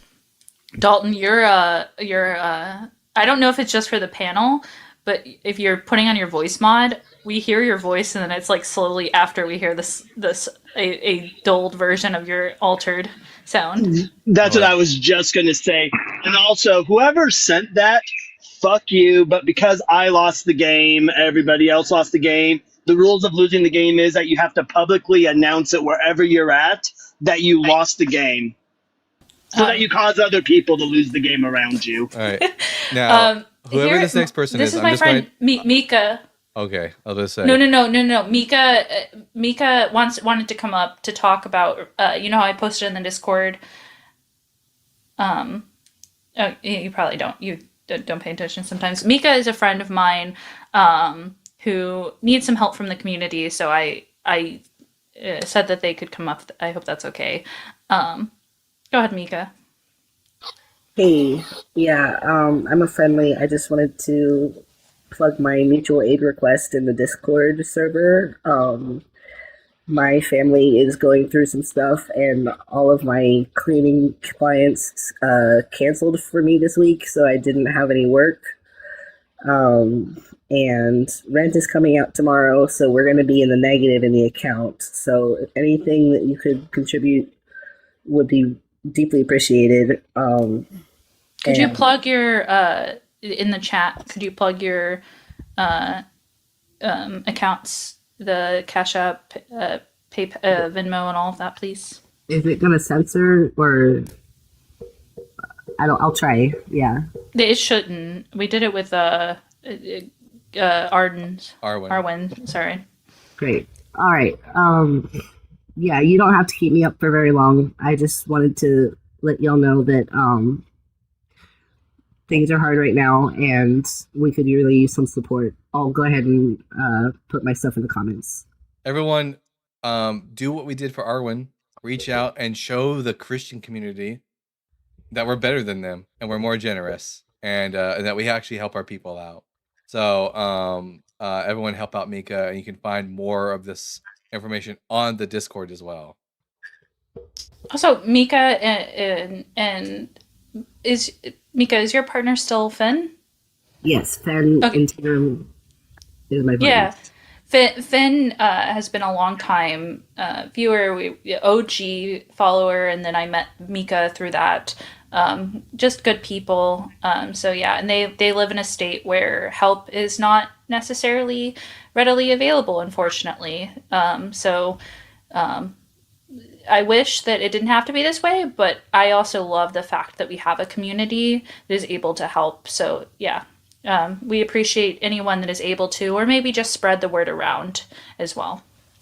Yeah, just share it, copy paste it on your social media. I appreciate everything, and I hope you'll have a good day. I like your makeup filter, by the way. Thank you. Yeah, filters are fucking fantastic. Can't even hardly tell. Also, Mika, you sound great, by the way. Thank you. Your voice, very booming. Real quick, Aw. Serb Wog Boy in the comment section. I'm not scared. You're next. Patience is a virtue. But yeah, thank you so much for that, Mika, and you have a wonderful day. Okay, bye. All right, and of course, as soon as it was Serg Wog Boy's time to come up, they stopped requesting. All talk until the moment it's time for them to come up. Crazy. All right. I guess we'll do a restart since it's been an hour, and hopefully we'll get some brave Christians in here that don't want to drive me up a fucking wall. So I'll see you all in just a hot second. Wait, you have good numbers. Are you sure? You don't want to wait for a second? Well, I'll wait a little bit, and if we don't get any requests, then I'll do a restart. Yeah. Serb, Your numbers are just doing well. Serb says you need God. No, the fuck I don't. You certainly don't need things that don't exist. What I need is $1 billion so I can like buy me and all my loved ones the things that we need to live a good and happy life. Ignorance is the Christian superpower. Yeah, I'm gonna make a fucking thing that says, I know I don't have to believe. I'm asking for evidence. Because goddamn, I am going to explode. Dr. And D. for the Christians in, I was going to say just real how's quick. it going? For the Christians in chat, for every second that you don't come up, God punts a puppy. It's in the book of Hezekiah. Go read it. Dr. D, I'm going to ask you 3 preliminary questions, and then we'll get to the conversation. Question number 1, are you at least 18? Yeah, 18. You know there is a God and whoa, you're gonna whoa, get whoa, punished whoa, for whoa, being whoa, gay. whoa. Well, you can wait your turn. I don't know why you're up here right now. You can wait until I'm done talking to Dr. D, you coward. All right. I didn't let them up. Yeah, That was weird. Yeah, if you're not either Ashland or Arwen, do not let people up if you're a guest. That's only for me, Ashland, and Arwen to do. Serb's gonna run away. Bye. Anyways, question number 1, are you at least 18 years old? Yeah. Question number 2, what pronouns do you go by? He, him. Question number 3, do you believe in a God, and if so, which God? I generally hold to I'm an agnostic theist, so I'm convinced that there is a God, but I'm not entirely sure which one. All right. Why should I believe in your I think- God? And when I ask why should I believe in your God, I do not mean I'm aware of the fact that I don't have to. I'm just asking for a rational justification for the existence of your God. Yeah, sure. Have you been given many metaphysical arguments? Yes. Okay, so I'm gonna come with a relatively simple one. Actually, you've probably been given like something like cosmological, like far too much. Is that fair to say? Just to be preliminary, this is going to be a philosophical debate, right? Yeah, more leaning. All right, I do have a rule on the live. I do have what's called the Philbro rulebook that every philosopher who comes up here has to abide by, and it's real simple. I'm sure you won't have any problems with the Philbro rulebook, but the Philbro rulebook are as follows. 1, you must talk at a measured pace, so no fast talking. I'll start the timer over, of course, as soon as I read the rules off. Number 2, if you use technical jargon, That jargon must be explained because number 3, explain to me like I am your grandmother because I am not the philosophy guy. I'm the Bible guy. I'm expertise on the Bible, not philosophy. Number 4, your goal in this debate must be to persuade me, not to just simply get a W to win the debate. And then you have 5 minutes. All right. Go ahead and give us your best argument for your guys' Okay, systems. so yeah, I should be able to do it. I'll see if you. I'll ask you term by term if you understand it, and then if not, we can go through and we can talk about it. You understand what potency is? Yeah, it's potential. Yeah. Actuality? Yeah, the thing that is actual. Like, things go from potency to actual. Mm-hmm. Okay then. So we should be pretty easy on this. So my P1 is anything with parts has potency. P2, anything with actuality and potency requires an outside cause. Anything with P3, parts has potency. P2, what was the P2? Anything with actuality and potency requires an outside cause. And potency requires an outside cause. P3, the material universe is made up of parts, therefore has actuality and potency. Made up of parts. Therefore has actuality and potency. Therefore has act and potency. And then C, the universe requires an outside cause. The universe requires an outside cause. All right, let's see. Anything with parts has potency. Does time have parts? Individual slivers of time have parts? I would say time has parts, yeah. I think there are different parts of time. You have the fact that it's something we can move through. I'd say time has parts, yes. But I'm not convinced that. I think that all moments of time are actual, have no potency. I hold to B theory of time. Okay, that makes things much more difficult. Because see, the thing is, I'm not the heaviest philosophy guy. I don't nearly know as much as other people. So can you just give me a reminder? Because I understand the A and B theory, and I understand one believes in time being eternal. Is that correct? Yeah, I hold to eternalism that time, the universe has always existed. That all moments of time are actual. Therefore, they don't move from potency to actual. So they're all equally real. I also just want to say that this is a composition fallacy. It's entirely just because everything in the universe requires a cause doesn't necessarily follow that the universe has a cause. Like, I think that's just the crux of this entire argument, is that you need to demonstrate and motivate me to think that the universe is going to require the same thing that each individual unit in the universe requires. So it's like every brick in the wall is small, therefore the wall is small, is what you're saying. Well, I mean, I'm not sure entirely how you'd see it like that, because I mean, it's literally known as the composition fallacy.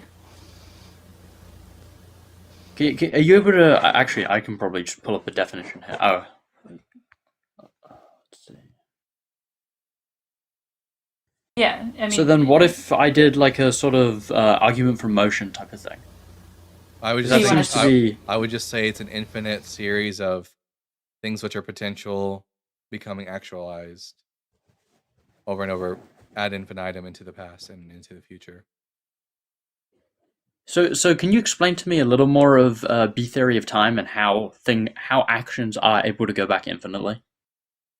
Yeah, it's because we usually think of time as like the present exists, the past no longer exists, and the future doesn't exist yet, but it will. So we have to travel from one point of time to the next. But in B theory of time, it's kind of understood that all moments of time are equally real. What we are perceiving as change is just simply an illusion. So it's like nothing's really changing. It's just that all things are equally real at the same time. Okay, so all things are really the same. So Now, this is maybe my misunderstanding of B theory of time. How under B theory of time do we get to now if the past is infinite? Is it so you're saying it's always now? Yeah, we don't get to now. We don't travel is anywhere. Now is as real as then and then. Okay, I'm just trying to fully make sure I understand what you're saying, because I've heard like little bits. I'm not, as I said, I'm not the most philosophical guy. I'm sure there are guys in here much more clever than I am when it comes to philosophy. Hey, I am you're inclined to trying. believe. You're sorry. I'm inclined to believe that it is caused, and that's more by intuition and probability than anything else. As everything I've seen has been caused, so it is likely for me to assume that other things have causes. I think just from what I can see, individual things have causes. Everything like the reason why the universe is able to undergo change is because the constituent parts are undergoing what we perceive as change, cause and effect. Although in reality, because of B theory, all of these things are actual, and that we just perceive it as like as time moving forward. But it also requires, if you're going to say that the universe has a cause, you're kind of indirectly implying that it has a beginning, and that's not well supported. Is it not? Because I seem to hear the other way seem to say the exact opposite. People who believe in one say one's unsupported. People who believe in the other seem to say the other's unsupported. But majority phys.org, I think it is, shows was the widest spread survey that existed. Physicists, specifically cosmologists, I think, do not support that the Big Bang was the beginning. And in fact, it's not well understood or necessarily known if this is the case. You would have to demonstrate this, and what seems to make more sense is if it doesn't have a beginning, and it goes back to infinitum, because we don't think that something can come from nothing. Yeah, Well, my syllogism is Go on. simple. I would say that premise 1, you can't get something from nothing. Premise 2, there is something. Therefore, there was never nothing and always something. And also, to add to this, I would say that I don't have any evidence of the supernatural. I only have evidence of nature. The only thing that is viable to have always existed is that something is going to be natural. Hmm. So, what do you say then? Because I think of philosophical arguments, I think that's one of the more reasonable ones. But when you look to more physical ones, like for example, what's it called? Where everything is made ever so perfectly. What's it called? The fine-tuning argument?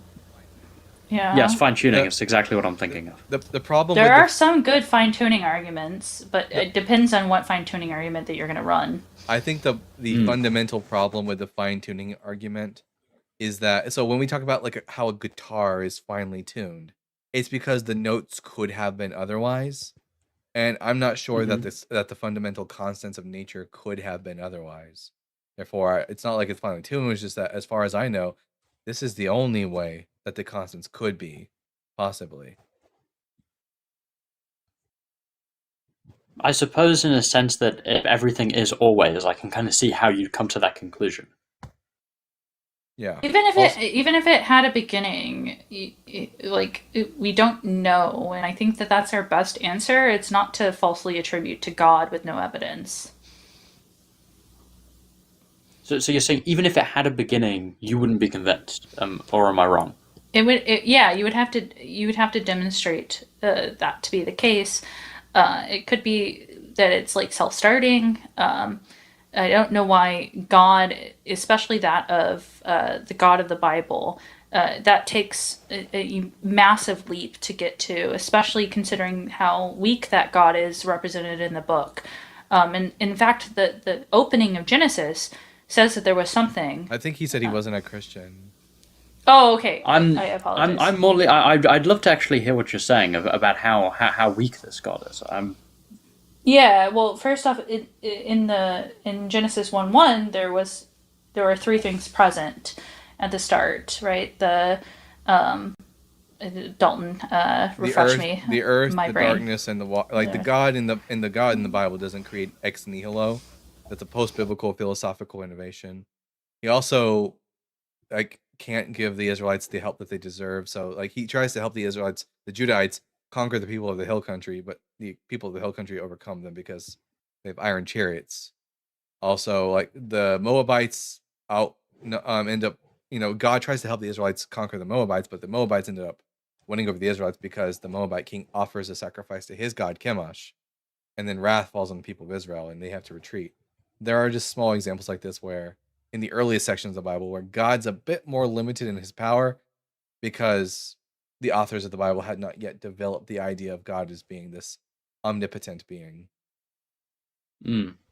And then, so you would say God in the Old Testament at some point isn't omnipotent, but then is, or at least written to be, considering you don't believe in it. As the Israelites progress throughout history, they develop God more and more, give him higher status, more powerful. For example, at one point, while God was simply the God of Israel, and his power was only within the domain of the land of Canaan, by the time of the exile, God's domain expands to be more universal. The Israelites go from being a people who believe in many gods to believing in just simply only worshiping one God while believing the existence of others. And then by the time you get to the classical era, around the 2nd to 4th century CE, that's when you get like proper monotheism developed among Christians and then adopted by Jews and Muslims. Well, I think it only follows in the religious sense that there would have to be one God, because God is defined as all powerful, and you can't really have a being with more powerful than it. Well, Plenty of religions don't have I think that pantheism makes more sense because it would lend the chaos that we see in the world, meaning things that just don't make sense, that cannot be described as an all-knowing, all-powerful, all-good God. When we look at these triomni or quad-omni kind of powers that are attributed to God, there is so much that doesn't make sense, which is why the basic argument of fine-tuning doesn't seem to make sense, where we're talking about a grand design and how people are perfect, but we're not. In reality, isn't. Yeah, you've presented us a definition of God, but there's nothing inherent to the definition of God that requires omnipotence. Zeus is a god. Zeus isn't omnipotent, though. God is a social construct, and therefore what deity means is dependent on the culture that has the deity. Well, the reason I think he would have to be omnipotent, and maybe you'll correct me here where it's not the case, is for God to really be God, he can't really have any potency. Why not? Which means he has to be maximal in all aspects. But you're describing you're just describing a type of God. There's nothing about the word God that necessitates it has to have these properties. Maybe it's like the Bible, and there is a high God, and there's this hierarchy within gods that exist, and one maybe did the act of creation, and they had children, and these children, like Yahweh, were a storm deity and a war deity that exists, because that's actually in the Bible. That's plausible as well. I don't know why it has to be one that does everything. And like I said, it doesn't drive... The point that I'm trying to drive home is if this God knows everything and is supposedly perfect, then why does rape, murder, all of these things exist if he's all good? That would lend to contradictions on God's behalf. If you had one just create the universe, and maybe he's not all perfect, then you have some perfect gods, but they don't have as much power. I could see that being the case, but I certainly can't see one being perfect in having all this power and doing all these things. You wouldn't have the expectations about reality that exist. You wouldn't have this novel prediction attribute or the attribute to look at reality and say that this doesn't derive contradictions, essentially. isn't the answer that most people use towards that thing of if God is all good and perfect and can do all, why does rape and murder exist? Isn't the normal answer to that just the ability to use free will? But free will, I'm not convinced it exists. Even if it's free will, he could poof them into another plane and not take from people's free will. Even if free will exists, there are answers to this. He doesn't have to allow that to happen and still allow people to have free will. Like I, in a free will situation, like I still don't want to stick my penis into a barbed cactus. I don't have the inclination for that. God could have just given me the inclination. Well, not me because I don't have it in the first place, but like a rapist could have the inclination to not want to do rape. You could give him the same thing built into. He could have created perfect minds that are perfectly rational, that literally cannot do other actions, and it's not outside of free will, right? It's just that they're perfectly rational. That would seem more perfect to me than creating people that can be irrational. Well, I'm not sure if that's entirely true because it seems to me under the definition of omnipotence, in the sense of how it was originally used, it was able to do anything that had potency. And to my understanding, it's a logical contradiction for a creation to be perfect. So in that sense, we actually can't be created perfectly. And perfection Why? can only be established through a process because it's a contradiction. You can't create something that's perfect. And omnipotence can't do contradictions. Where's the So where's the God logical isn't contradiction? perfect. You can't create anything that is perfect. Where's the logical where's the logical contradiction? I'm saying it would be two a contradiction problems. to. I'm saying he can't make something perfect because that Why would not? be a contradiction. Why not? Where's the So God- which law of logic is being broken here by God creating a perfect being? My understanding is only things that are unmade can be perfect. Why? So in that of something having been created, it isn't. Why? Why is that the case? I don't know, but I observe it to be, and that seemed to be what I'm pretty sure it was Socrates thought. I don't know if Socrates thought that, but I would just have to ask Socrates. I don't think that's been justified. Also, if I am a engineer and I make something that was engineered poorly, am I perfect anymore? I'm sorry, I don't see how that's relevant. Maybe you can help me understand. Yeah, because if God can only do perfect things, then he should only create perfect things. Because if he creates imperfect things, that makes him imperfect. Yeah, his creative power is Well, subpar. That is working under the assumption that you can create things perfectly. We've yet to be given a reason to think otherwise. Well, we've never seen anything created perfectly, have we? We've never seen a god. We've never seen a god. I think that's fair. It keeps but I think it kicking can be me, implied. sorry. But I also don't think free will is a real thing. Free will Why as is in that? the ability to make choices independent of underlying causes. I can't think of a single choice I could make that doesn't have an underlying cause. So you're defining free will as any action that you make that isn't altered by another action? Yeah, it doesn't have an underlying cause. It doesn't have to be an action. It'd just be, for example, if I choose between water and Dr. Pepper, there's a reason. There is a reason why I chose one or the other, and it was the fact that I was always going to choose one or the other because of the underlying cause.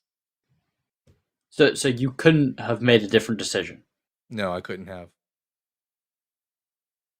I wouldn't have. I can see with a lot of what you're saying, but I don't know about the anti-free will one. I think you had the choice to have the water. Choice, yes, but the choice is determined, not free. We have, and this is all demonstrable, like by the brain, right? We have biology, psychology, and sociology that lend to this input-output system that we have in the brain. It's not like we're. I'm not saying that we're like able to fly or anything like that, and I don't think that's what you're saying. But we're just saying that everything that we do in our daily lives is not without some sort of biopsychosocial factor. And that's what's leading us to make these decisions. They are causally chained.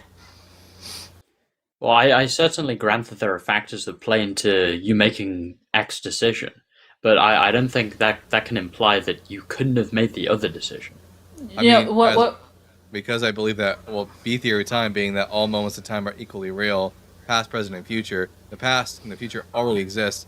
Also, if I choose the Dr. Pepper, it's because I think it tastes better. Nini, shh.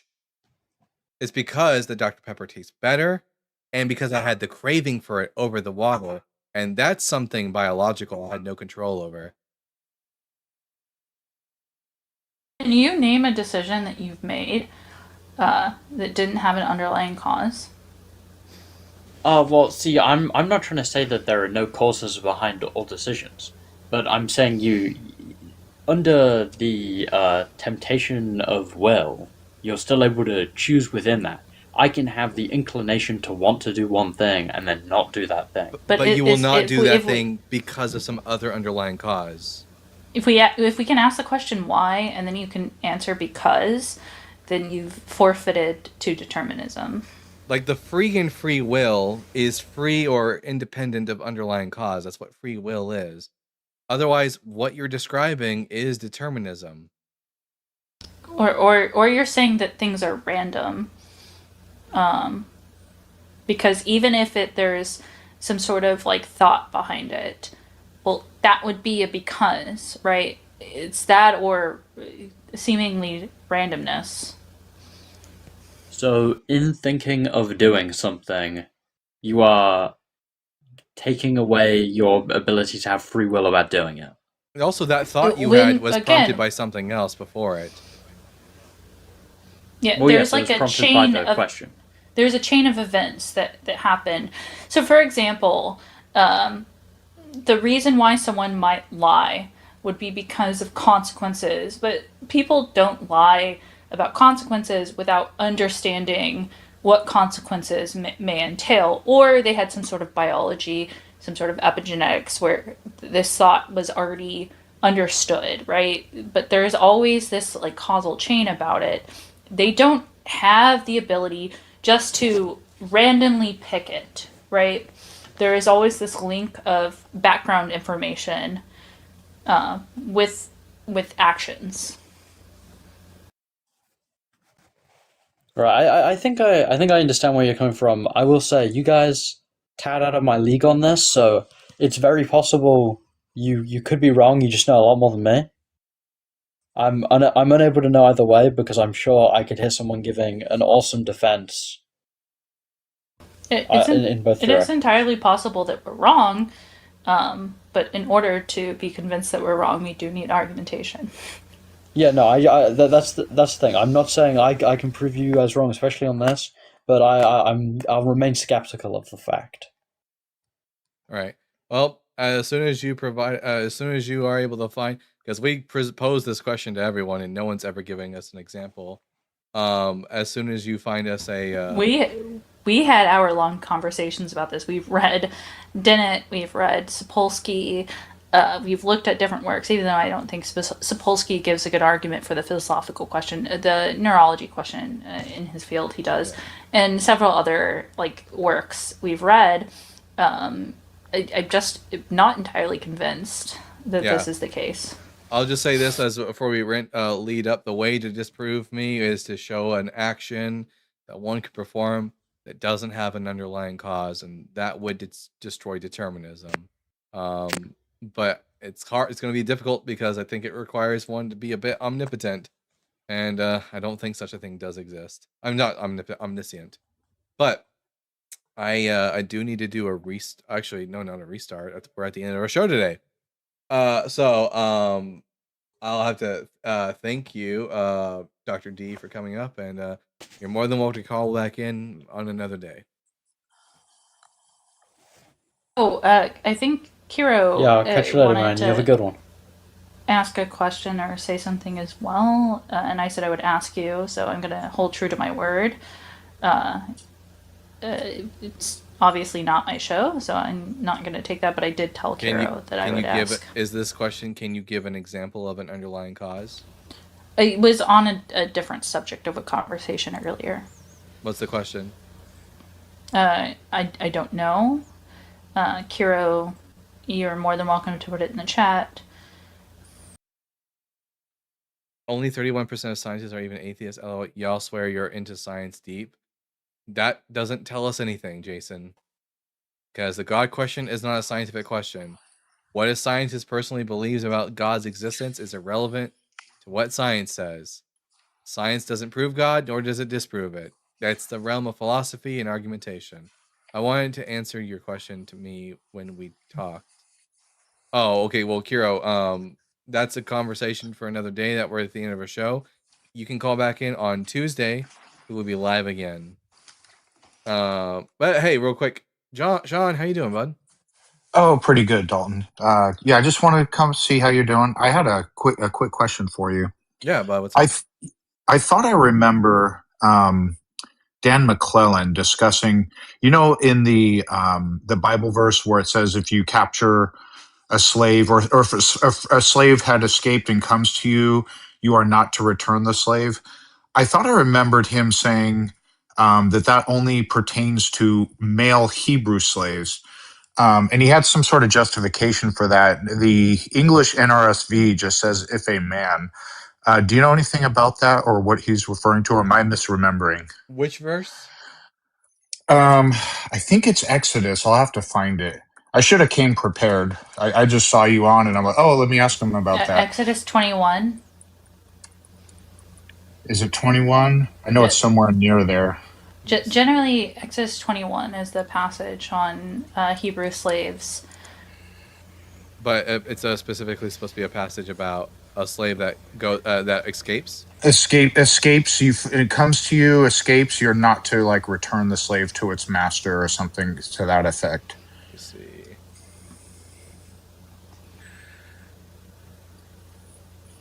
It's a common verse referred to by apologetics. I'm seeing. See, God is anti-slavery. I thought that was New Testament. Deuteronomy 23. Oh, okay. 15 through 16. Let's take a look. You shall not give up to his master a slave who has escaped from his master to you. He shall dwell with you in your midst in the place from which it uses masculine pronouns. Yeah. Now, but it doesn't specify Hebrew slaves. But I thought I remember Dan McClellan saying that verse specifically only means male Hebrew slaves, that you're not to give back Hebrew slaves. Was this in a recent video he published? It was a long time ago. That's why my memory is really fuzzy on it. So, well, there are tons of slave passages that are very specific to the idea of Hebrews being for example, Hebrew slaves can go out at the end of 7 years. Non-Jewish slaves can't. Yeah. So, but I don't see anything here that specifies ethnicity. But I will, if I find. I think you referenced the word actually used. There was something in the original Hebrew. And it was a word that was used explicitly for male Hebrews, and I think it was this verse, but I'm not sure, to be honest with you. Yeah, I don't. I guess I could try to hunt down and try to find the clip. If you could find the clip and send it to me, then I'll get back to you on that. Yeah, absolutely. Yeah, and it might be new information for you as well that you could use in your quiver. I will always take something new for the quiver. But John, hey, thank you for coming up. 1 second, let me see who I can send all you crazy kids off to today. Let's see who's live. Hopefully my phone doesn't act up today and I can actually look at my TikTok. Ace is live. Ace, do they do atheist lives? Ace, yeah, they're a friend of Johnny B. All right, guys, do they do YouTube or just TikTok? I believe it's just TikTok for now. On TikTok, y'all I know Ace. And y'all go and watch Ace, capital ACE. And on YouTube, who's live on YouTube right now that we can send people to? It looks like the atheist community of Austin is live right now with John Gleason, the Godless Engineer. So everyone go over to the ACA, tell them that the Bible guy sent you on YouTube. We got a super chat here from let me put the voice on. At Liquid with the $2. Is Isaiah 2:4 referring to spiritual world peace? No. It clearly says that, it never once indicates anything about spiritual world peace. It says, nation shall not lift up sword against you, a sword against nation, neither shall they learn war anymore. It mentions the physical Mount Zion that people will travel to learn Torah. So there's nothing in the text to indicate that it's spiritual. It seemed, and also the people in the Old Testament weren't all that interested in spiritualizing passages. They thought about things in a very tangible, this world sort of sense, because they didn't believe in the idea of like eternal paradise or eternal damnation. All of God's blessings and curses were in the now. Also, we have it looks like a crazy person. I am San Miguel Archangel, Saint Michael the Archangel. I told you all there is our mother God Sophia. We're down. Well, Michael, strike me down. Also, there hasn't been spiritual peace. If you talk to these Christian nationalists or a lot of people, there's not been spiritual peace. Yeah. No, definitely not. Anyways, Miguel, hopefully you'll appear to me in your dreams or whatever. I'll be seeing you all later. I've been Dalton the Bible Guy. Remember to keep reading, keep learning, and we will see you all again another day. Bye.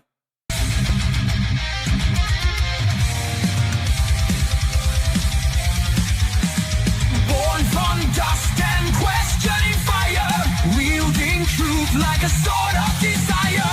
Ancient scrolls and cosmic flame, he tears through myth, he breaks the chain. Echoes of prophets, the stars align, knowledge and thunder intertwine.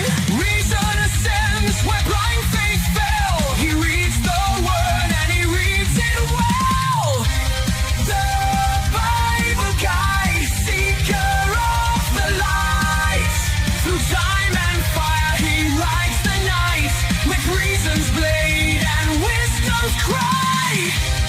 The world shall hear the Bible guide, scrolls of ages, words of flame.